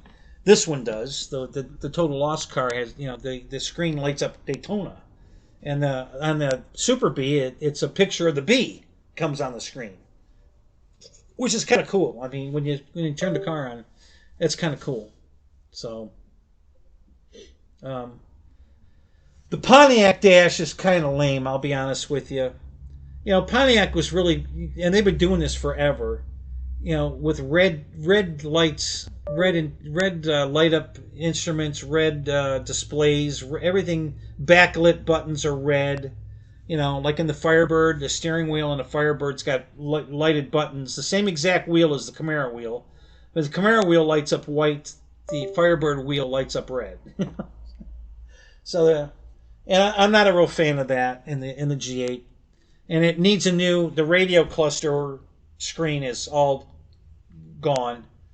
But you can get one on Amazon for $20, and I just put that same screen They call it the Q screen in the Cadillac, and I just replaced it in Deb's car, last year. So I know how to do that. Not a big deal. So I put her new screen in. It's working perfect. And so I'm going to order a screen for the Pontiac and fix that. It works. You can read the display, but it's all cracked looking, and so I'll fix that. I don't want to. I'm not going to live with that. I'll fix it. A lot of little things this car needs. Nothing major. There's leather wrap trim on the doors, on the door card they call it in Europe. We call it the inner panel, but the pull handle to close the door is wrapped in leather, and the leather's coming off. It's coming unglued. There's nothing wrong with it. It's just coming unglued. So I've got to re-glue that. Not a big deal. Like I said, it's just a lot of little piddly things wrong with the car that are easily fixed and cheaply fixed. So I don't have to do anything. The only thing I think I might have to do that's going to be costly is the drive shaft in the Pontiac it's a two-piece drive shaft with a carrier bearing in the middle, and they've been known to go bad. And it's not an expensive fix if you're going to put the carrier bearing back in it, but it's a big job. It's a lot of work. So I don't think mine's bad, but it might be getting loose or something. I'm feeling something. I'm going to put the car in my lift tomorrow and look underneath it. The suspension's riding really hard. I don't know what shock absorbers he put in it, so I'm going to see what's going on there. I might put new shocks on it, but that's one of the things that's hard to find. Oh my God, it's very hard to find shocks for this car. I was surprised. I wanted to put Bilsteins on it, and they don't make them. At least I haven't found them. Been looking all over. We even went to their website. I can't nail down a set of numbers that are designed for the Pontiac. So, but I haven't given up. But that's just so far. I found. I think I had to put in the Caprice PPV to find rear shocks for the car, and I found some Monroe rear shocks, and they're only I think it's an $89 shock, which isn't too bad because most of them are well over $100, and they're Monroe, but they're everything is the car doesn't have separate coil springs. Even the rear springs the coil is on the shock absorber. It's a coil over shock. So you have to pull it apart, take the spring off, put the spring on the other one, that nonsense. So but anyway, yeah, the Hawks made the first play of the game, didn't they? They ran a 98-yard touchdown on the first throw, the first play of the game. I mean, it was like, because Deb come out of the bedroom screaming, "Oh my God, I can't believe what just happened!" Like, what? So,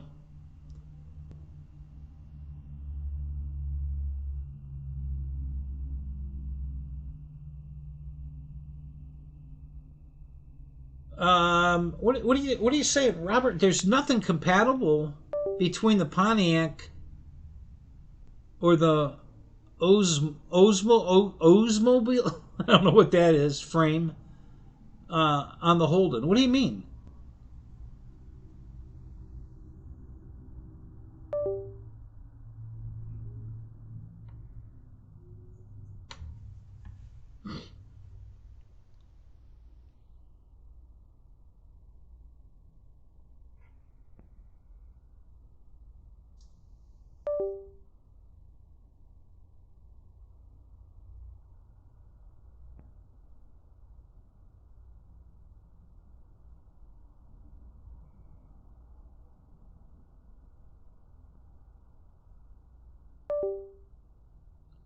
Well, Oldsmobile will not. I think you're trying to say Oldsmobile.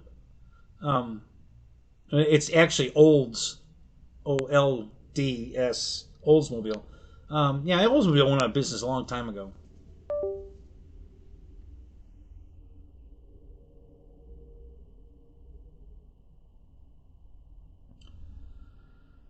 Well, I'm not sure what you're referring to, the Oldsmobile. But yeah, the Holden, Pontiac, the Chevy SS, the Caprice PPV, the Ute, they're all the same chassis. So they share all the same brakes, suspension. Yeah, they're all the underneath. They're all the same car. Even the body panels. The SS has a separate fender, front fender. All the rest have the Pontiac fender. They have the same exact fenders on the PPV, the Ute, the Commodore. They all have that same fender. The SS is the only one that's got it, and it'll bolt on. It just has a different light, marker on it. Is different, but it's completely compatible. So yeah, the cars are all, it's like the Dodge, the Daimler Chrysler, the Chargers that I have. The Charger, the Challenger, the Chrysler 300, the Magnum, the station wagon. They're all E-Class chassis, all the exact same chassis. It's an E-Class Mercedes, and they're all exactly the same chassis. Everything's compatible. Different body. The body on the outer shell is the only thing different. So,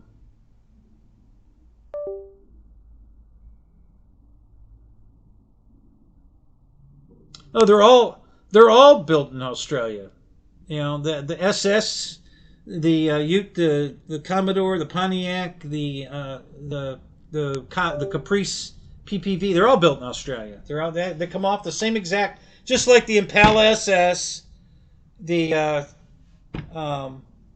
Cadillac Fleetwood, 9456, the Caprice, the Roadmaster sedan and wagon, all the wagons, all those cars came off the exact same assembly line, all the same platform, completely, they're identical, same motor, same transmission, same brakes, same control arms, they're all the same car, different body on them, but they're all the same car.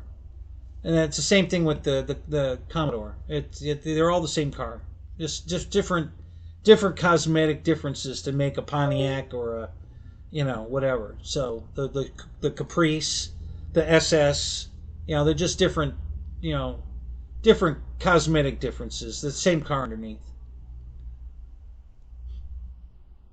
But that's why I'm surprised it's hard to find parts for it, because there's a lot of these cars. If you add them all up, between all of them, there's a shitload of these cars built, but it's hard to get parts for them. They just, it's probably not as hard. I'm assuming that the parts are available. It's the guys that are the people that work for AutoZone or O'Reilly's or Advance or whoever that do the research to find out what parts are compatible with what are just not doing their job, because AutoZone doesn't have anything for the car. I looked up all kinds of shit at AutoZone, and they don't have nothing for a Pontiac G8. Everything comes back. We can't find nothing. And I went to O'Reilly's and I found my hood struts. I found shock absorbers. I went, so I think the stuff's out there, but I'm going to have to do a little digging to find it.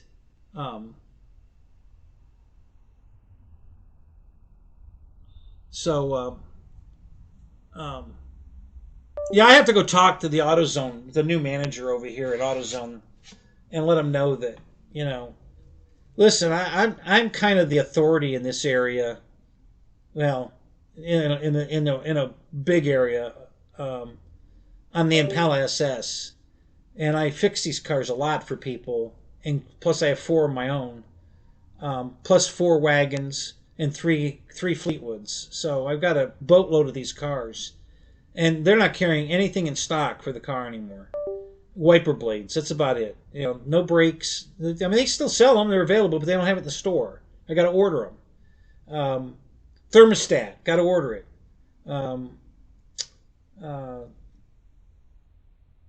Hood struts, got to order them. They don't carry anything in my car in stock anymore. Brakes, even brake pads. They don't carry anything. I got to order everything, and so O'Reilly has them. So I just go across the street to O'Reilly, and get them there. You know, so I'm gonna go talk to the manager and let him know. Listen, you need to put this stuff back in stock here. Because Opti Sparks. No, you can't get one of those either. They don't have it in stock. So yeah, I'm gonna see if he'll start carrying the stuff again. Cause I just had two guys yesterday and the day before yesterday. I had two more people stop here, wanting to know about the cars and hey, do you work on these things? And my Caprice needs some of this, some of that, and yeah, I work on them. Yeah. So, when you drive by my house, it's if you're a car guy, you go, oh, look at this guy with three yellow Chargers parked side by side, and Impala SS, the Pooper Trooper wagon, and now the Pontiac is sitting out there too. So yeah, you get a sense that this is a car guy that likes muscle cars, and so it's kind of they kind of already know what kind of guy lives here. So guys actually slow down in front of my house out here. This is a pretty main road over here. They'll stop and do a burnout right in front of my house, just to kind of say hi. Instead of honking the horn, they do a burnout, or downshift and take off. All the time. There's always somebody showing off in front of my house here. And you heard it the other night. You heard somebody go by and do that. It's a kind of a regular thing here. So.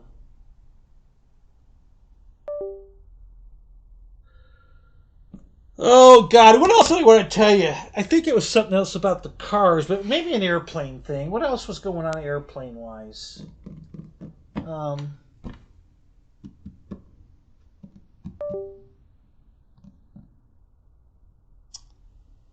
Can't remember.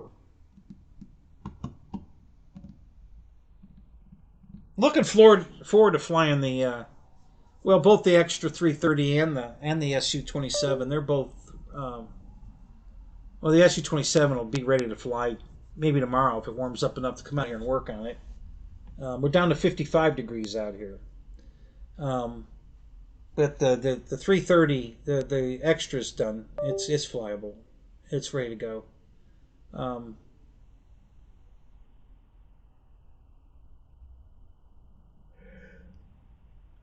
What? Oh, cramps and arthritis are getting in the way of your sex life now. No, never. No. No. That's that. I don't care how bad I hurt. I'm not walking away from that.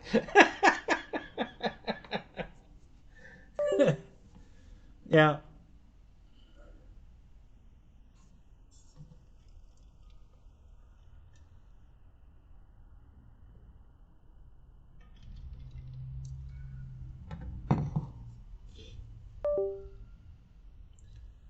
Bing bong. Yeah.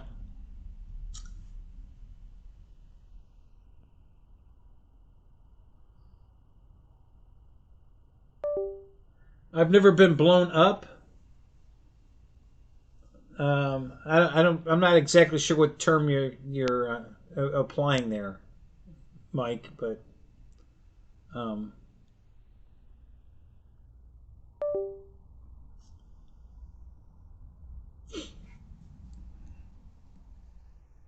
so how's your new SUV doing, Mike? You liking it? I guess your P1's tucked away for the winter.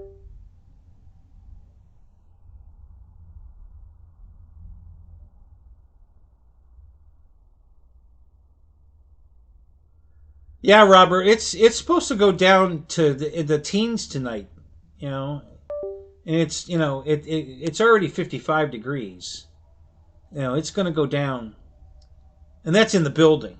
I don't know what it is outside. It's probably 50 outside. Um,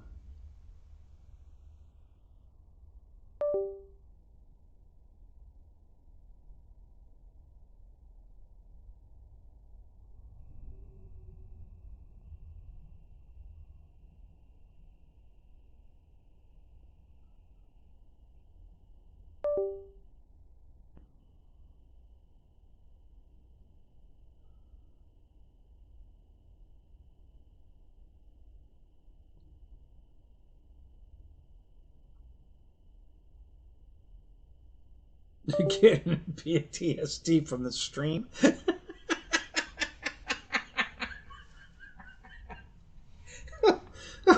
Which way? In what way, Phil? What do you mean? Because we started talking about our aches and pains, or what? Or did somebody see something else?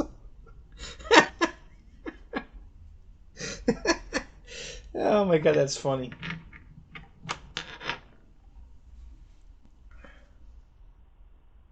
Yeah, I'd say it would have been a good day to go to the flying field. It was a beautiful day today, but I just had other things. It was pretty hot to get this motorcycle, so I was sticking around for that and working on the garage. I'm trying to get the lift moved.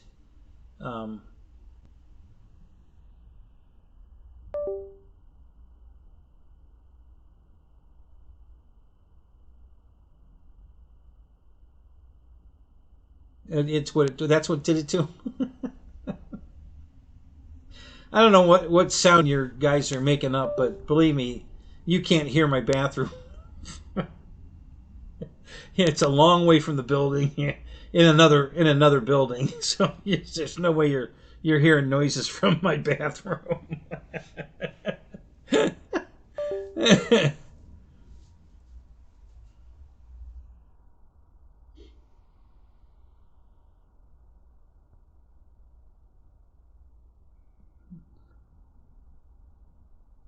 The bright lights from comment makes my eyes water badly.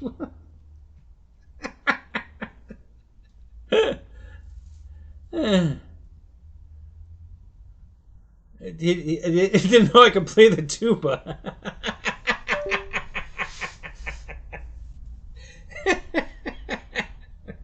Is that what you think you heard? Okay. Deb's in bed with the TV on, and she's asleep, but she's got her phone open. She's watching my show here on her phone while she's got the TV on, and she fell asleep while it was on. So I went in there and I could see. I said, "What are you doing on your phone?" I look over there. I said, "Oh, that's my show." So she was watching the show, but I put her to sleep.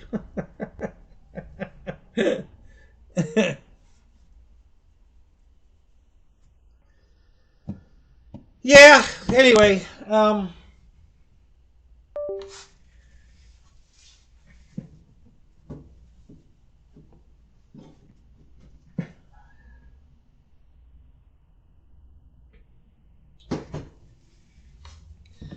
pretty happy, guys. I got to tell you, I'm pretty excited about the car and the bike. I've been wanting both of these for a very long time, and I finally was able to get a good deal on both of them, a really good deal. So I'm pretty happy. Like I said, I'm not going to get hurt on either one of them. I could easily sell either one of them for more than I paid for them. So even if breaking even would be a good, So if I get tired of them or whatever, change my mind, But that Holden event, I'm kind of, the guy's got his own show that has the house where they hold this thing, and he's into all kinds of stuff. He's got old pinball machines and puck bowlers and all kinds of antiquity stuff, and he's got, I think, 2 or 3 utes that he knows. He's the man. If you want to get a Commodore Ute Holden product imported into the United States, he's the guy you want to go to, because he knows exactly how to do it, who to contact to get it in a shipping container on a boat and delivered to your house. The cheapest and reliable way. That's how Freddie got his Ute here. Is this guy did it for him. So I kind of want to go meet the guy, and so I might try to go back. Right, I'm going to go right back. I guess this guy's right down the street from where my brother lives. I was just there. He's in Indianapolis, Indiana, and my brother lives. It took us 15, maybe 20 minutes to drive from his house to the Indianapolis Speedway, to the museum. I thought it was going to be an hour drive or something. And we were there like in 15, 20 minutes. I couldn't believe it. It was like, holy crap, we're here. Wow. I said, you could probably hear the races from your house. And he laughed. Well, he says, Kathy said she's heard the races, but I haven't. He said, I haven't heard them, but she says she hears the cars. And I'm like, well, you're close enough. I would think you could probably hear it. So, yeah. So this guy lives right by my brother. So if I go back to see my brother in September when it's warmer, it'll be nice. I can go to that event and go hang out there, meet a bunch of people, hang out with a bunch of cool car people, and then spend some time with my brother again. So,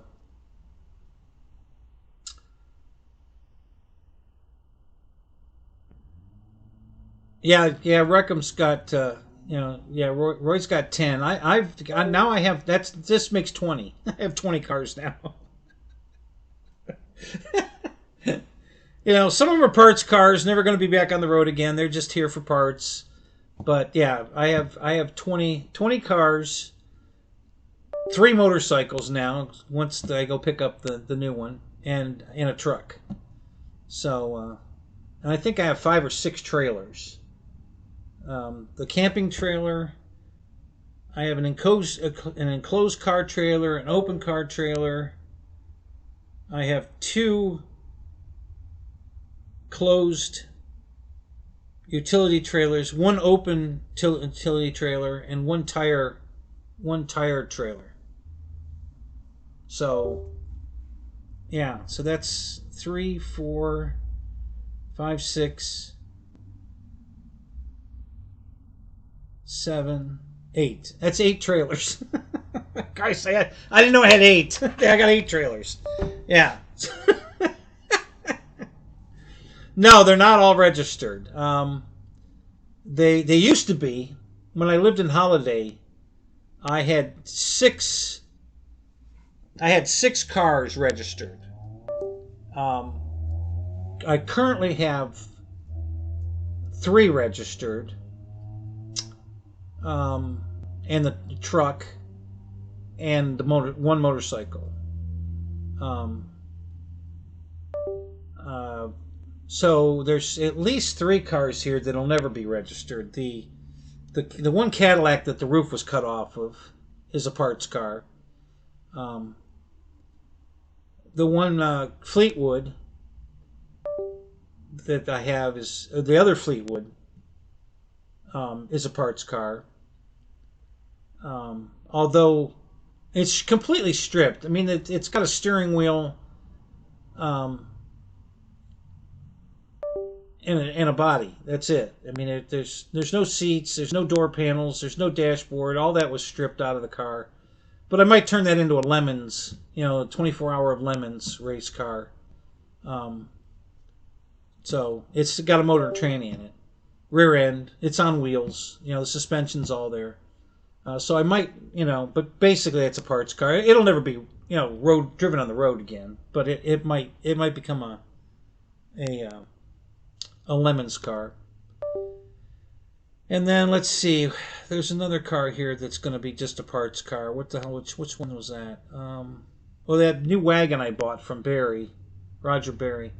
That's probably not going to get back on the road. It's pretty rusty. I don't think I'm going to just strip that one. And then one of my Impalas was a total loss wreck. That's here, so that'll never be on the road again. There's nothing left of it. It's just a shell. I'm only holding on to it for the suspension, the exhaust system. That's all that's left. Everything else is either burnt up or gone. But there's still a transmission. The motor and tranny are in it. I'm assuming the tranny's probably fine. The motor I'm sure the motor's junk. Because the fire department filled it with water. I mean, literally they ran the hose in the intake of the car until the water came back out of it. So they filled the motor with water. I have no idea why. Just because they can. But there's no body parts left. I mean, there's aluminum Impala SS aluminum door sills, and I'm sure they're still good because the door protected them from the heat from the fire. but you have to get the doors open to get to them, and none of the doors open. They're all the doors are one way or another, either jammed shut or from the fire, the locks are frozen shut. So I'm going to have to cut the doors to get them open. But once I do that, I'll be able to get those aluminum door seals, the step moldings out. So that's good. And then all the suspension pieces are good. The training's good. The exhaust system, it's got a Borla stainless steel exhaust system, and there's nothing wrong with that. It's fine. So that's why I'm keeping the cars, for those parts. Other than that, it's just, scrap metal. Let's see, what other car is not going to be ever on the road again? That's probably it for the never drive again cars. So that's what, 3 or 4.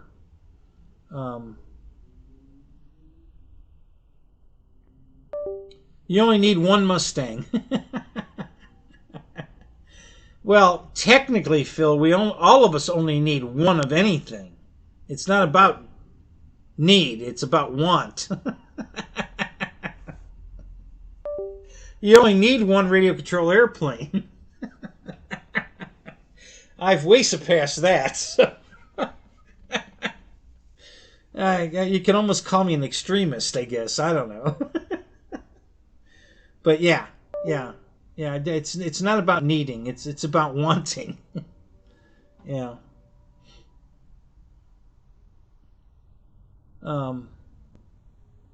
I will probably,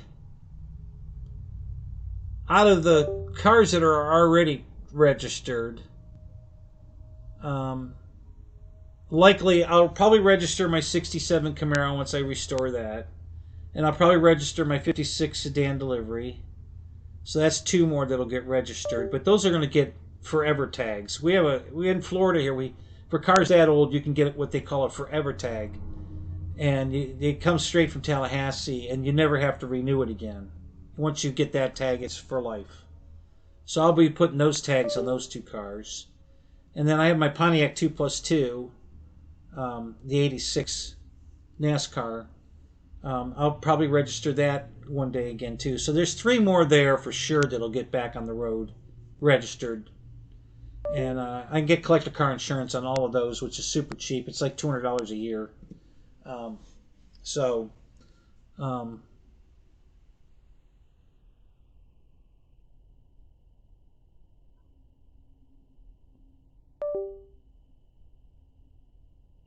Yeah, Mike, that's why you have to get old cars. See, the registration, the insurance is cheap. Like I said, I can get free registration by putting forever tags on them. I will never have to register it again. So that's free from now on. And then collector car insurance is $200-300 a year, full coverage. So, replacement coverage. So that's cheap as hell. That's the only way I could afford to do it. Honestly, if it wasn't for that, I wouldn't have all these cars. I bought several of these cars to flip them. I plan on fixing them up and flipping them for, make a few bucks since I'm not working. And that was, deliberate. So that's why I have so many cars. I have no intention of keeping all these cars. But, yeah, like 3 or 4 of them are just junkers anyway, parts cars. And then there's at least 4 of them that are going to be flippers. One of the 2 Daytonas is going to be flipped. The Cadillac CTS is going to get flipped. The other RT is going to get flipped.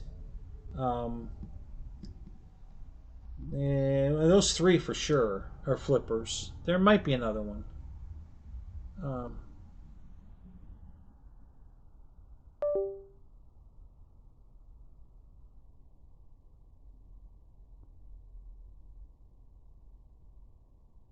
Yeah, there you go. See, it's basically the same thing here in Florida. Yeah.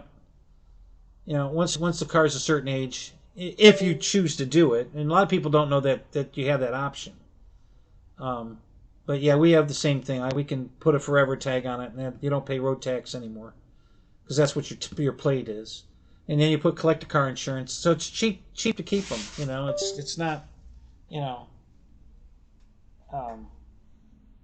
So, and if it wasn't, I wouldn't have them. The only reason I have them is because it's cheap. If it was expensive to keep them, I wouldn't have them. I don't have that kind of money. You know, I'm lucky. I live in a state where my brother pays sales tax on every vehicle he owns, whether it's on the road or not. If it's on his property, he has to pay sales tax on it every year. Like right now, his camper. He hasn't had the camper out on the road in years. But every year, he has to pay a tax on that just for having it. I'm like, how the fuck does that work? You know, I mean, you buy it to keep it, you know, and you have to pay tax on it just because you own it? I don't understand that at all. So I would never live in a state that did that. Christ, I'd be out of there in a heartbeat. I don't know why he stays there. He doesn't need to live there. Um, but I guess he likes it there, so they're going to stay there. Um, but yeah, he's got a nice house. It's an old house. It's a flat. Well, it's got a basement, but it's a ranch style house. There's no upstairs. It's just a main floor and a basement, and it's nice. It's roomy. It's nothing wrong with it. I like his house, but he could have that same thing here. Um, well, probably not with a basement. There's not too many basements in Florida.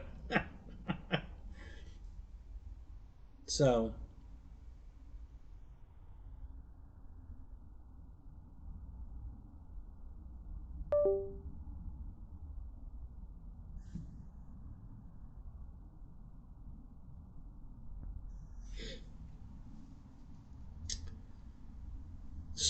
let's see. What else? Have you guys seen anything new in the RC world? Anybody come out with anything new that we haven't talked about? Has Horizon released something else that nobody's going to buy? Like the GB Racer?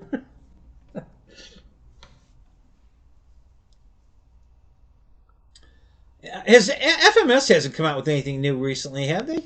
They've been kind of lacking here. I don't think they've had a new release in quite a while, have they? I haven't remembered. I don't remember seeing anything from FMS lately. Not that I can think of, anyway. Um,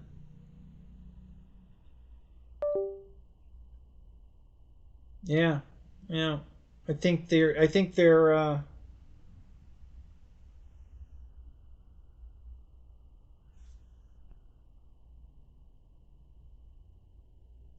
Avanti was the newest. Their 80 millimeter Avanti is the latest thing they've come out with, isn't it? Did they come out with anything after that?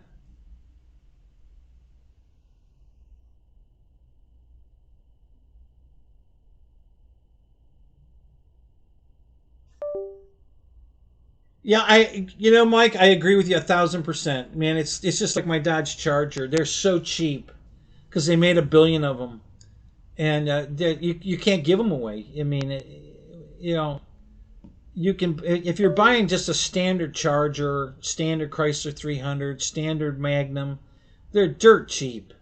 And even like the Daytonas I bought at a very good price. I mean, they were for what they are. They were cheap.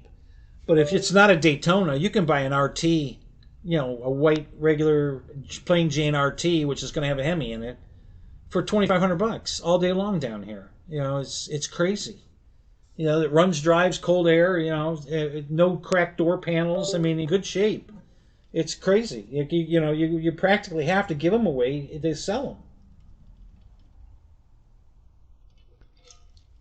them. So, yeah, the Ridgeline's an awesome vehicle. That's a great. That's Honda's version of an Avalanche. Is exactly what the Ridgeline is. That was Honda's answer to the Chevy Avalanche that I have. A little smaller, but very, very utility. You can configure that thing to do a lot of different shit. It's a really cool, truck.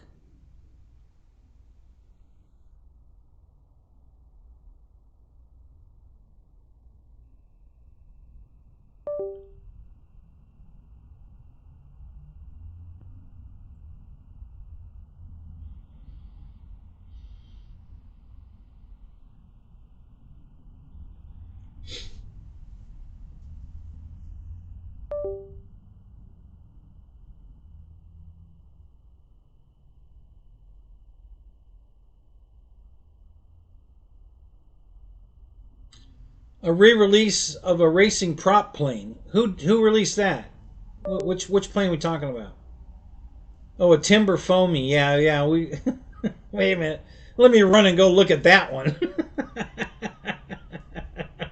Another Timber. Yeah.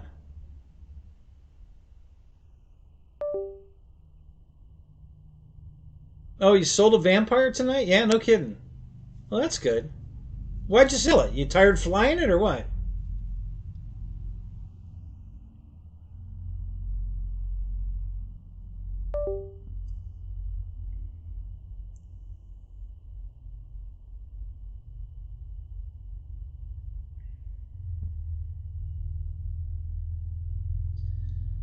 So, Mike Bird, have you decided for sure? Are you going to move to America now or not? Have you given up on that? You're going to stay in the UK, or are you coming here? What did you make up your mind, or have you not made up your mind yet?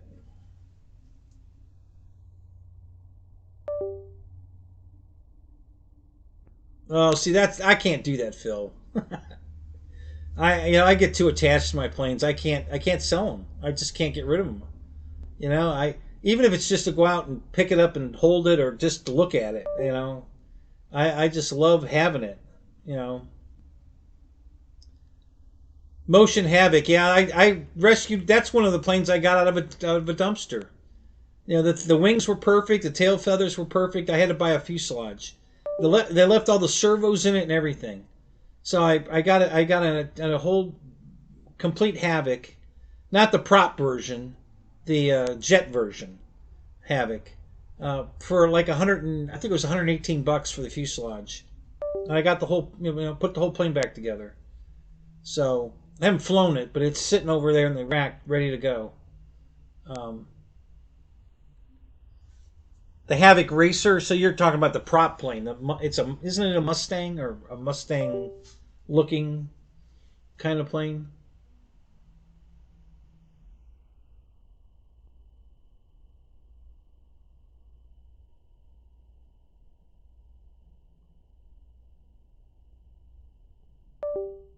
So you're definitely not staying in Britain, but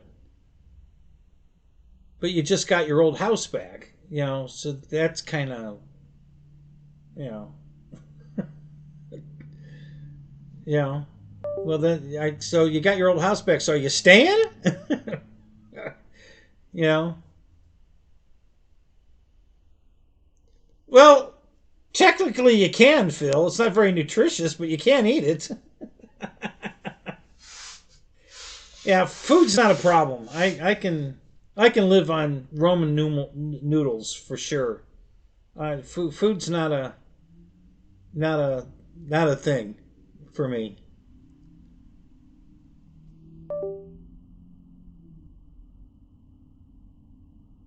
Oh, so there's two new. I'll have to go look at that. Yeah, even though those are motion airplanes, right? Isn't the Havoc you guys are talking about from Motion RC? Yeah, I'll have to go look at the paint schemes. Um, yeah, I buy the cheapest food I can get. Now, here's a funny story. I don't know if Deb's still watching or if she's still asleep or gave up or whatever, but when we first started dating, she said she didn't know I was a chef.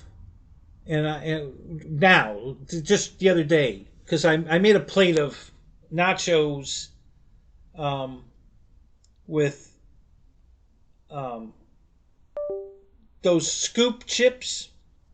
So I put a bunch of scoop chips on a plate, and then I put hamburger meat in all of them. She had cooked the meat already, and some sauce on them, cheese on them, and some sour cream, and threw them in the microwave and warmed them up, and I brought the plate into her, and she says, "Oh my God, that looks like a chef made that." Yeah. And she's like, I says, "What do you mean?" I says, "Well, I went to chef's class. I took a chef." You did? I didn't know that. I've been with her 25 years. She says she didn't know that. I said, "Well, God, I remember when we were dating, I made you this pasta dish that you just flipped over, And you thought it was going to be crap because I was putting all this stuff in it, and she says, "Oh yeah, I remember that. Oh my God, that was so good. Oh, she was on the phone with her daughter at the time when I gave it to her, and so 25 years ago, I made her this plate, and I've been cooking for her ever since, right? And now she's all of a sudden never remembered that I was a chef. Oh, okay. So I thought that was funny the other day.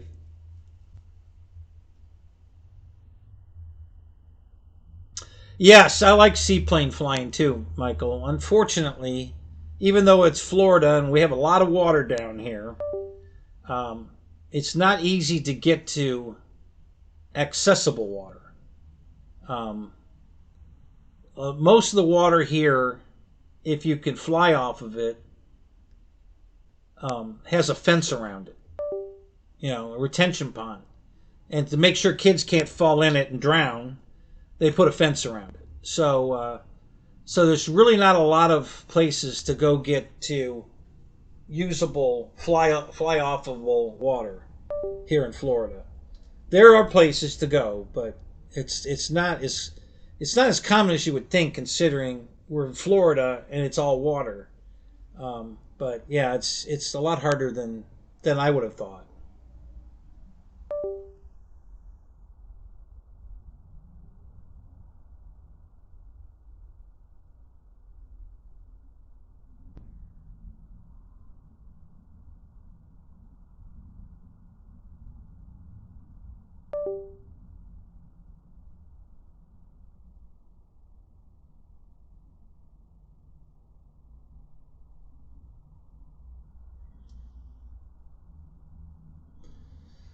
Okay, so I'm getting this that Michael, you're not happy with President Trump, uh, and you want to elaborate it at all? What did he do you don't like?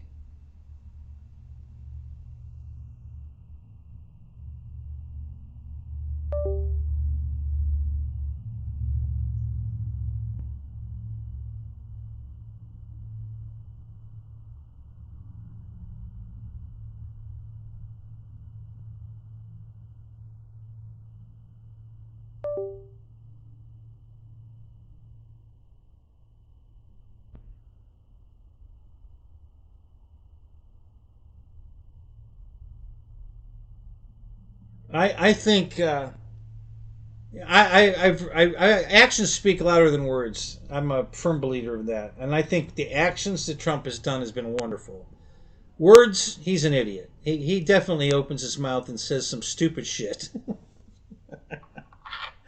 Yeah, and that's what cost him the reelection back then when he said that. God, what was that senator's name? That was a prisoner of war. He was a combat pilot. Was in prison. POW, and he called him a loser. He said, that's not a winner in my book. He says if you got captured, shot down and captured, that's not a winner. That's a loser. And he's a senator, a well-known senator. I can't think of his name right now. I'm drawing a blank. You couldn't have said anything stupider than that. I mean, that was the dumbest thing that ever come out of that man's mouth. I mean, even the wife, and it shoots. They were Republicans, and the wife turned Democrat over that. After that statement, it was the stupidest thing he'd ever said in his life. I couldn't believe he said that. I just like you, dumbass. So he definitely says some stupid shit. I'll give you that. But his actions have been pretty good, I think.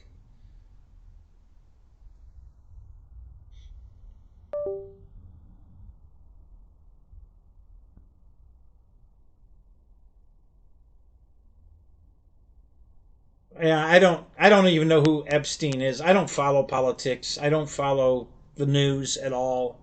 So I don't even know who Epstein is you guys are talking about. I haven't got a clue. I'm pretty clueless on that shit. Um,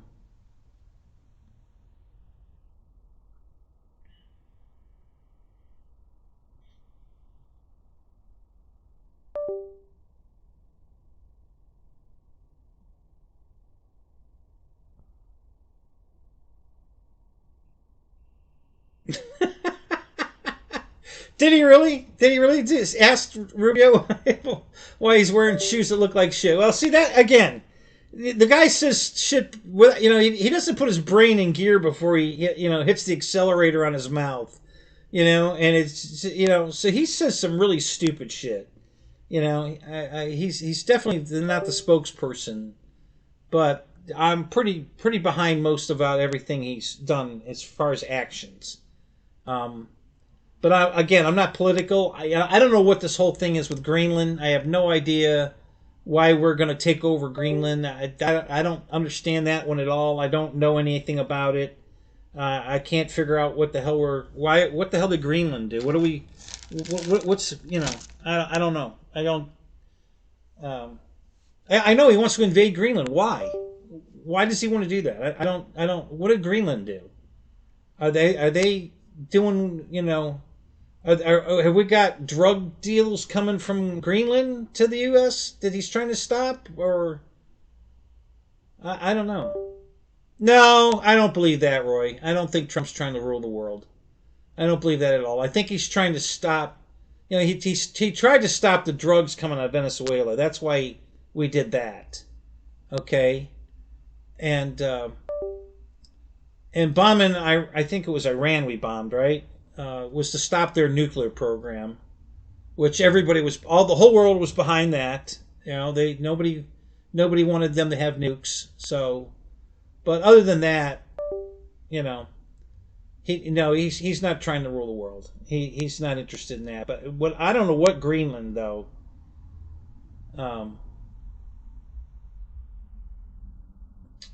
Yeah, I don't think it's really an invasion. I think he wants to take control of Greenland to protect them for their own good, but I don't know why. I really don't know the.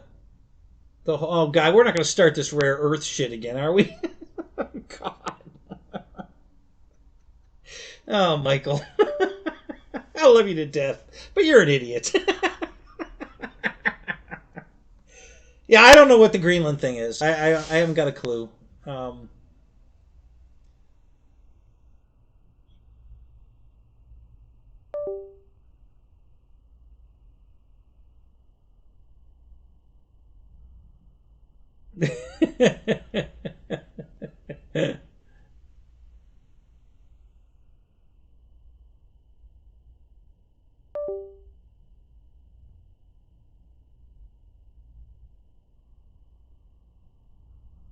Well, Roy, I think there was more than just name calling that you know.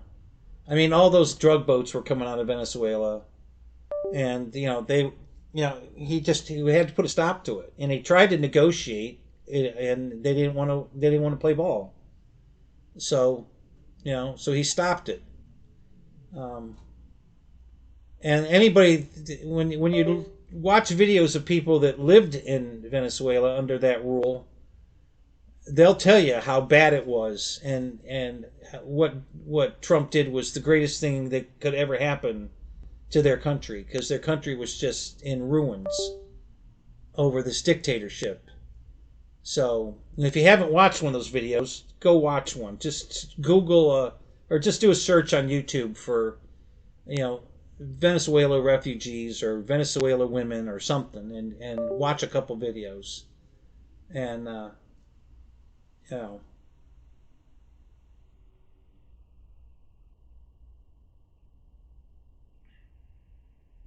Mike, are you going? Are you leaving?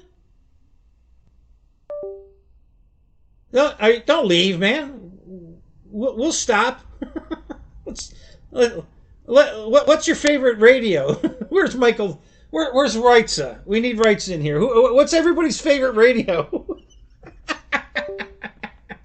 Let's change the subject. Yeah, what's everybody's favorite radio? uh,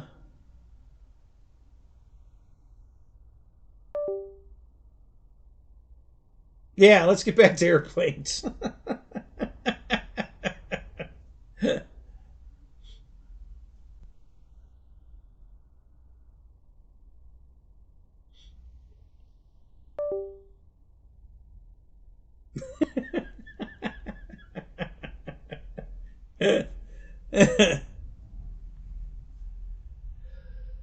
Oh.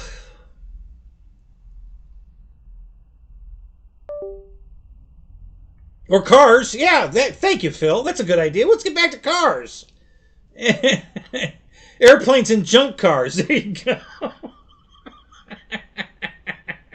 Michael Bear, you can relate to that. That F-150 yours is pretty well, that falls under the junk category for sure. Yeah, Roy's got both. He's got airplanes and cars and junk cars. Although I don't think anything you have is junk, is it? You don't have anything falling apart, do you? I know some of them aren't necessarily drivable, but I wouldn't call them junk for that. They got to be a complete rust bucket to be. When I say I mean a complete, I mean, I'm on the fence whether that wagon I bought from Roger is junk or not. When I get it on the lift and get underneath it, I'll have a better idea. But it's pretty bad. It's pretty rusty. Balance a prop, quick! Got it right here. Here we go. We've got a prop balancer right here. We've got a prop right here. Here we go. Good idea. Let's get busy. Mike Bird, you still here? Come on, we're going to balance a prop. Don't leave. I don't want you to leave. See, we changed the subject. We're not talking about politics anymore. Just for you. Everybody's on your wagon. We're all rooting for you. We don't want you to leave. So we're not going to talk about it anymore. All right. All right. We're almost ready here. Get this baby hubbed up and ready to go. Here we go. All right. There we go. All right. We're balancing. We're balancing.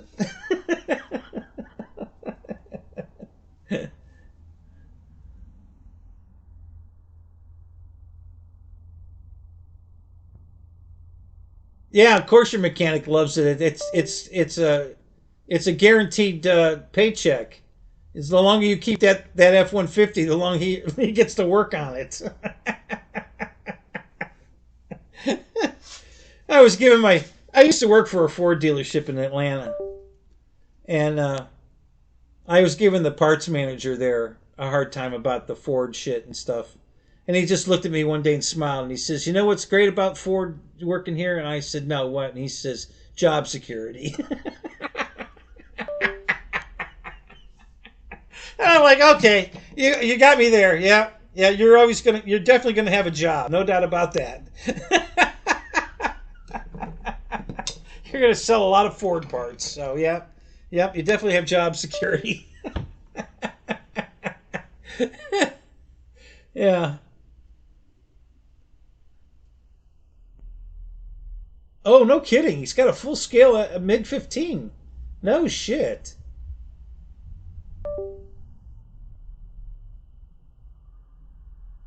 Yeah, I'm not a Ford guy. I've had my share of them. They're not easy to work on. They're poorly engineered, and they're expensive to fix. And yeah, I'm not a Ford fan at all. Although the 2000, I think the 2010 Mustang was a big hit for me. I would own one of those. That's about the only Ford I can think of that I would own. But I would own one of those. I really like that rebirth of the old '69 Mustang. No, I had balanced this prop at one time, but it seems to be out of balance. And I know the part of the problem, guys, is the balancer itself is not balanced. And it's such a microscopic amount of weight, but these aluminum, you know, ends, the mandrels here that hold the prop, are not balanced. Hell, the holes aren't even in the center. Um, and you can see where, I've taken the paint off of, or the anodizing. Hang on a minute. No, that's not it either. You can see where I've taken the anodizing. Like, see on the bottom there where it's shiny, it's not purple anymore? to try to balance them the best I could, you know. And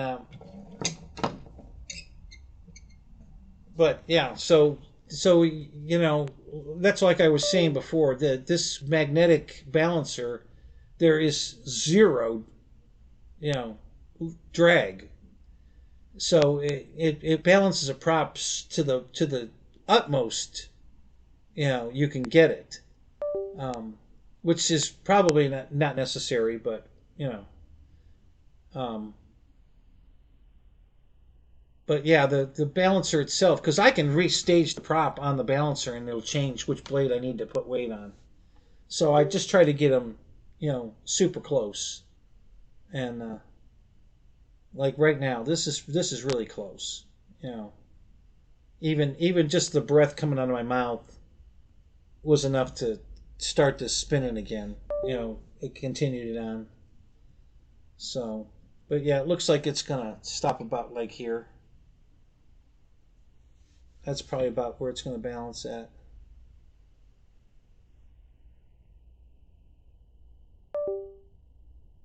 But the slightest breeze in here will make it, you know, move. So yeah, it's I love this balancer. It really does a great job.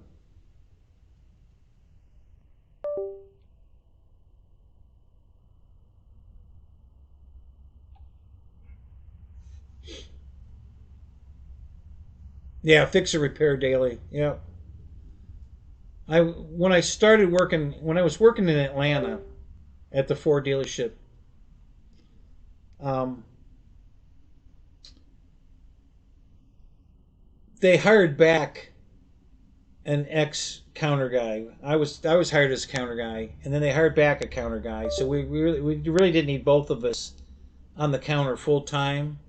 So the manager asked me if I would mind going to drive the not necessarily a delivery truck, more like a pickup truck pickup. I had to drive to the brand new, and I mean brand new, they just built it, distribution center in Atlanta. So I had to leave the dealership and go down there to pick up parts that we needed, you know, instead of having, we lived, the store was so close to the distribution center, it wasn't worth, you know, having UPS or FedEx or anybody get involved to ship us our stuff or have it on a semi. We could just drive down there and get it. So that's what I did every day. Not every day, every other day. Um, so I go down there, and like I said, it's been open days, not even weeks. It's only been open days. And I go into the men's room to use the bathroom, and somebody had scraped on the bathroom stall already. Ford spelled backwards. Driver returns on foot. I'd never heard that one before. I laughed my ass off on that. Brand new. It's been open days, and somebody already scratched. Obviously, somebody that works there, or somebody that works at a Ford dealer that not a Ford guy like me. And I just cracked up, man. I laughed so hard at that one. I had never seen that one before. I'd heard the old, you know, first on race day and, you know, fix and repair daily and all the different. I'd never heard the driver returns on foot one before. That was, you know, that was hilarious. Found on road dead. Yeah, that's another one. Yeah, yeah. So, but yeah, even backwards, it's a garbage car. So. Another one of my favorites is, you know, Ford knew that the problem, because they circled it. You know, the word Ford, they circled it. They knew that was the problem. Yeah, yeah, that's what they did.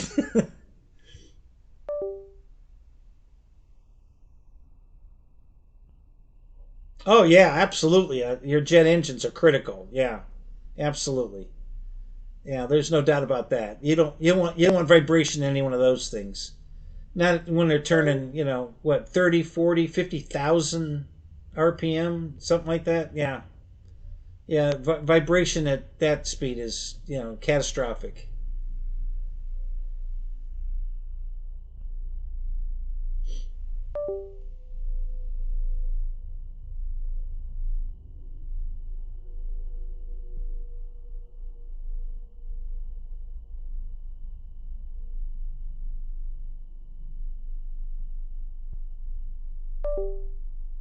All right, what fails if it's not a worn clutch plate? What do you have to repair? What are you replacing every 4 years?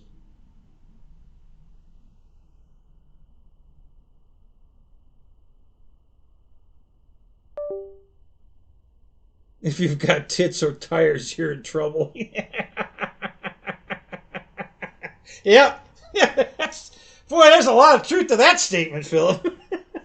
Man. we were making jokes like that one day. A bunch of us was hanging out talking shit like that, and you know, and then one of the guys, you know, looked at me and he says, maybe gay guys are onto something. And I looked at him and I started laughing. I go, yeah, you might be right. Think about it. Oh God, that was funny.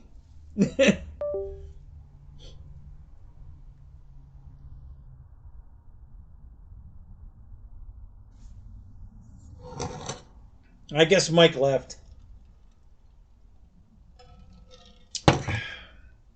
Oh well. He's a good guy. He'll be back. He'll forgive us.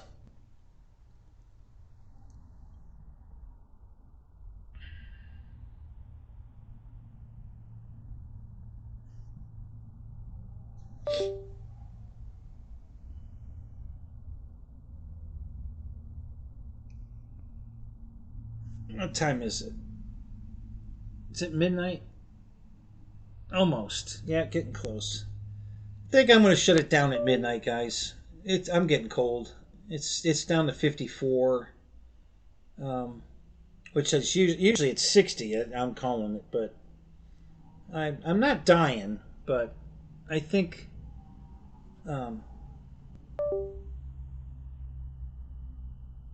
the chat's kind of dying. Yeah, we're down to 8 people.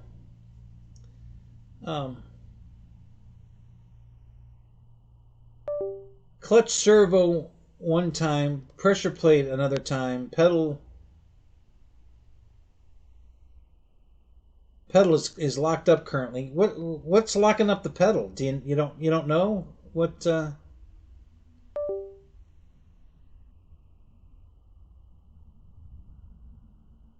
What year is that truck?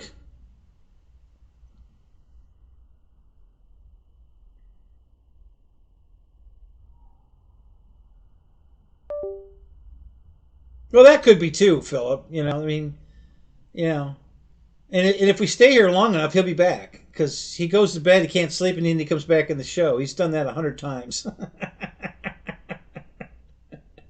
Yeah. So, yeah, rust was a big problem for me. In the era that I was, the Fords just seemed to, my first car was a Ford, and it was a rust bucket, but I loved it. It was a Ford Maverick, and the outside sheet metal looked perfect, but everything underneath, the floorboards were gone, all the inner fender wells were gone. It was pretty rotted out, but it was a great car. I loved that car. Um,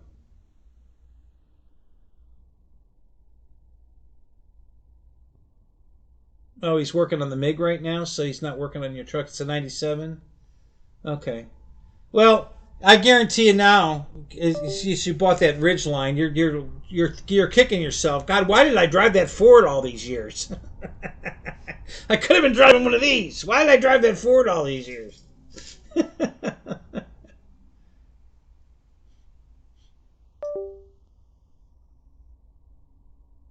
Yeah. Oh, yeah. I know over there. Yeah. Yeah. You can't have rust on a car. It's no longer, once it has a little bit of rust on it, it's no longer roadworthy. So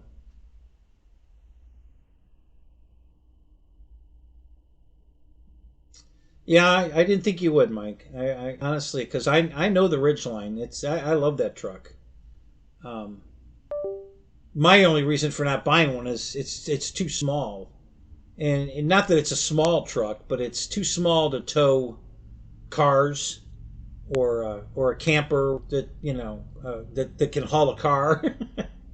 I needed a bigger truck. I really need a bigger truck than the one I've got, even though mine does the job perfectly. I mean, easily. The truck doesn't struggle at all to tow anything. But I guess technically, I should have a 3/4 ton truck, not a 1/2 ton truck. But it does the job beautifully. It has no problem pulling anything I've got. Well, my Impala's got 330 foot-pounds of torque, so it tows everything too. I can tow. I can put the truck on the trailer and tow it with the car. The car's got plenty of power to pull anything, but it's not rated for it. So that's why I'm saying that technically, I guess technically my truck is probably not rated to pull that camper, weight wise, but it has no problem pulling it. I mean, it actually pulls that down the road easier than my little 1,400-pound airplane trailer. Because it's a big windbreak. For some reason, and this thing's got a big flat front on it, but it is sloped back, but not much. But it just goes down the road beautifully. It doesn't, you don't feel it back there pulling on the truck.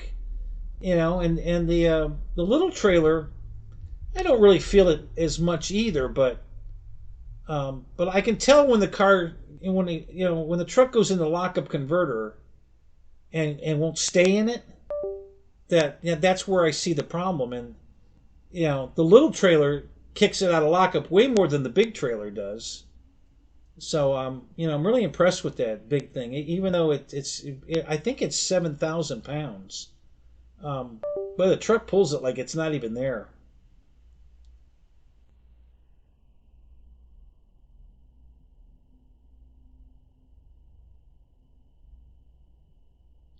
Yeah, I'm sure it's probably not rated to tow anything. I mean, you could put a hitch on it and tow a jet ski, but it wasn't designed to tow, and and really that it's not really big enough to put a big airplane in either.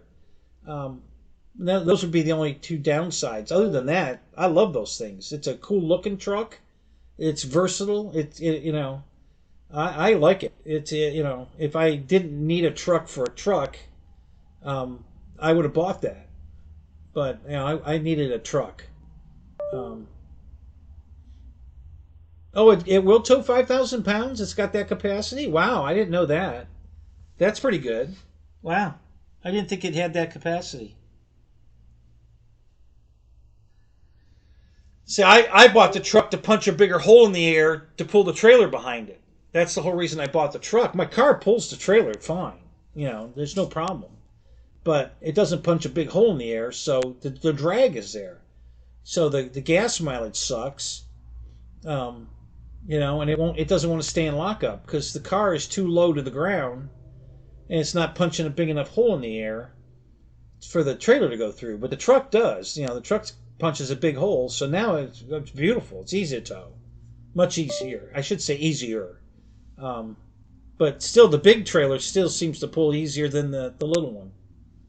So never buy a used truck with a snow blade. Yeah, that's probably a dead giveaway that it obviously was driven in the winter when there was a lot of snow on the ground.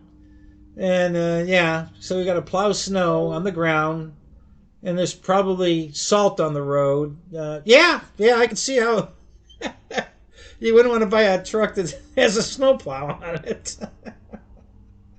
Yeah, I get it. I think I see the point there.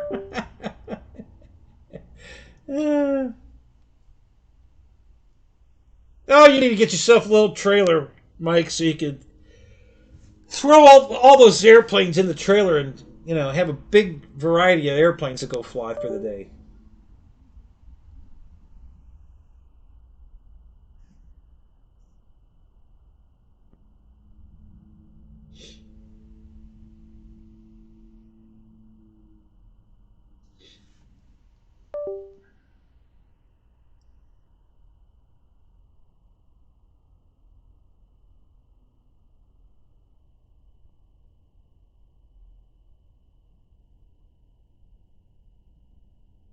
Yeah, a Toyota Camry's not really rated for towing anything either, but you can buy a hitch for one. They make a tow hitch for a Toyota Camry, you know. So but it'll tow a jet ski, you know, something like that. So yeah, you know, there's no reason not to make a hitch for it. But yeah, you're not gonna put a race car on a trailer behind a Toyota Camry.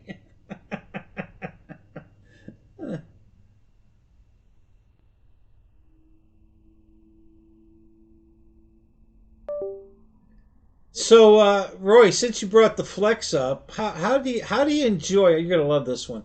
How do you enjoy changing the battery in that thing? Ask me how I know.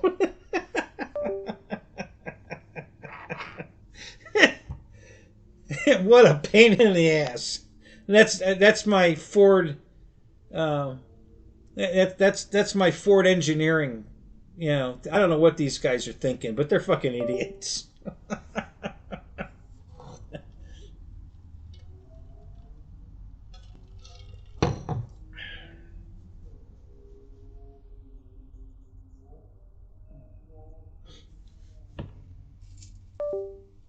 Yeah, it's a decent size, you know, kind of SUV.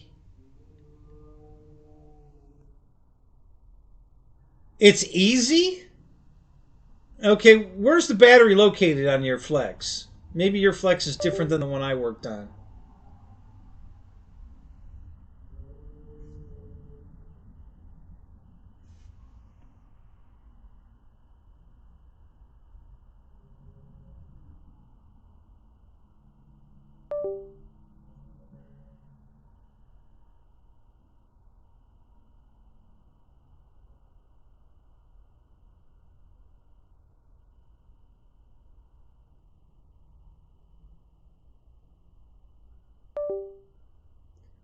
In front, near the core support? Front? Is that what you're talking about?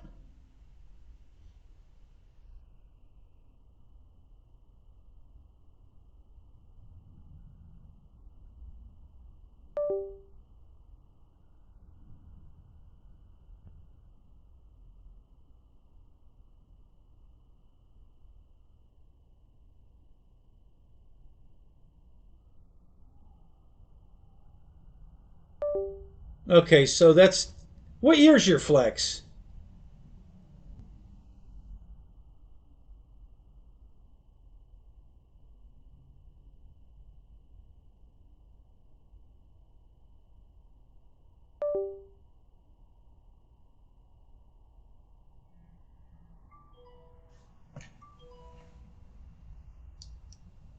No, that's all right. You don't need to send me a picture of it. I'm going to tell you what I'm talking about. I'm just curious.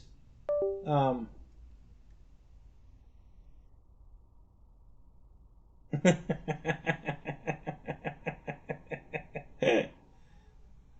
yeah, you're proud of that thing, huh? Yeah. No, you sent me a picture of your plane too. That's cool. Um, an '09. So a friend of mine has a Flex, and every time it needs a battery, she brings it to me to put it in because they want to charge her so much to do it. The battery in hers is under the cowl panel behind the driver dashboard. It's set back. You either have to take the wipers off, the whole cowl panel off, or you have to take the entire air box plenum out of the car to get access to the battery. So pick your poison, one or the other. You either have to tear the whole air box and plenum out, or you have to take the whole cowl panel off the top where the wipers are. Yeah, yeah. It's the stupidest thing I've ever seen in my life. It's almost as stupid as Chrysler's um, Sebring, where they put the fucking battery behind the tire. You know, you almost have to take the fender off the car to change the battery. It's almost that bad. Okay, maybe it's an Edge. Maybe it's not a Flex. Maybe it's an Edge. Yeah, yeah, that might be it. But oh my god, what a fucking pain in the ass. Yeah, yeah, it's just stupid. I mean, and this is the what I'm talking about with Ford engineering. They got their head up their ass, you know. when I was working at the bus company, what was in the trunk, wasn't it, Mike? You couldn't find the battery in your wife's Mercedes. Yeah, well, it's probably in the trunk. That's where Mercedes puts all the batteries. Um, so they bought 4 brand new Ford SUVs. They bought an Explorer. I'm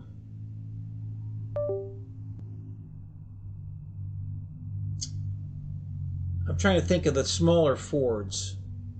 Maybe it might have been an Edge.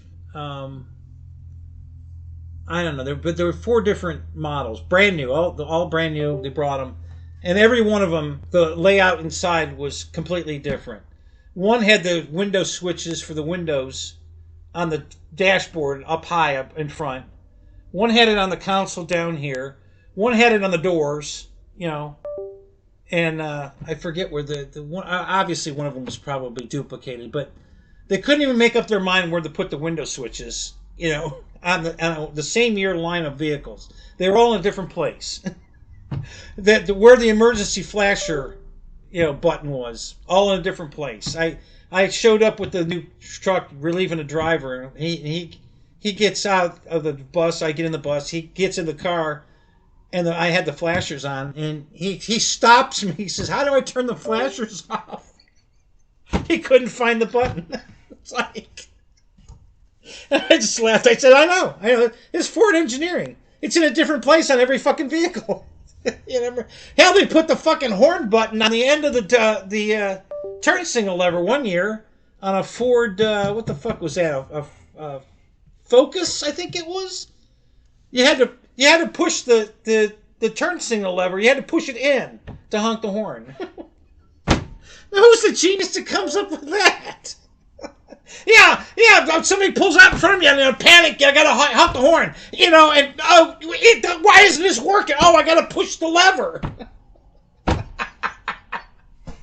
Just some of the stupidest shit I've ever seen in my life on Fords. I just can't believe it.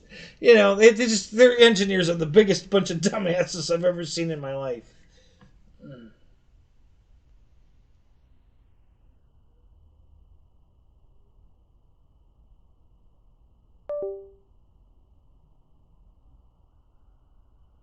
Yeah, they've always got a cab off of an F-150. Yeah, trying to get to something that the engineers didn't allow you to work on. You probably take the cab off to put a battery in it. Just stupid. I don't know. It just was irritating that they just can't, even on the same model year. The design departments aren't talking to each other. Say, hey, where do you guys want to put the window switches? Because we're thinking about maybe putting them up on the dash. Oh, no, we want to put them on the center console. No, we're going to put them on the door, right? Because everybody knows you go to your window switch on the door, and they couldn't agree. So everybody did it their own way. Oh, yeah, the spark plug change on the Fords, yeah. Yeah, those little cigarette thin spark plugs that break off in the head. Then you have to pull the heads off and drill them out to get do a plug change. Yeah. You should see how many people have hung up on me when they call me and ask me how much tune-up is on their Ford truck with those little plugs in it. How much? Click. Yeah. Yeah, hey, we didn't design the thing. We just, we're the ones that have to fix it when it breaks. But yeah, that was the stupidest thing. Why? Why the fuck? Whose genius idea was it to do that? I mean, oh my God, that's what I'm talking about. Just the dumbest engineering I've ever seen in my life. The Germans over-engineer everything.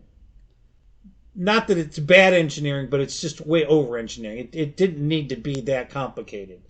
But Ford just does dumb engineering. It's just stupid shit. But anyway, I laugh all the time at that.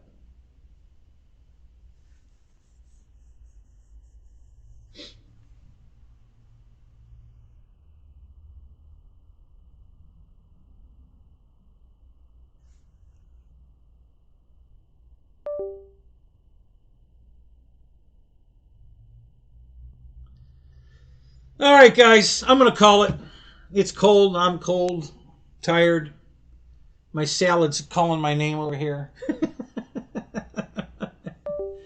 Oh yeah, the Vega was that was another, that was a one horse one play wonder for Chevy for sure.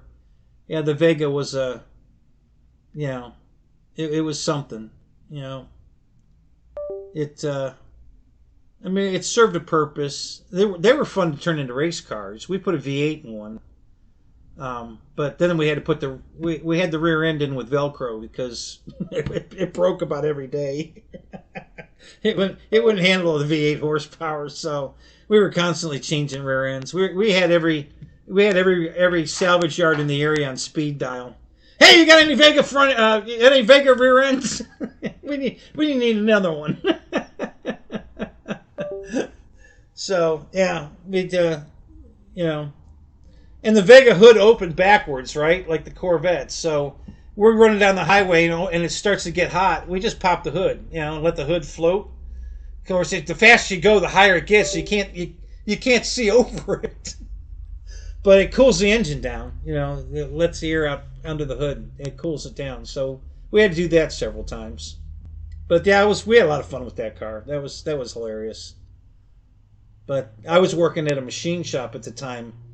So he would bring it there, and I'd use the fork truck to pick the car up off the ground so we could change the rear end. We could do it in like 20 minutes. We were so good at it, we could do it really fast. We were like a NASCAR pit crew. We just, zip it out, zip it in, back on the road. So, but yeah, that car was a lot of fun. We had fun with that thing.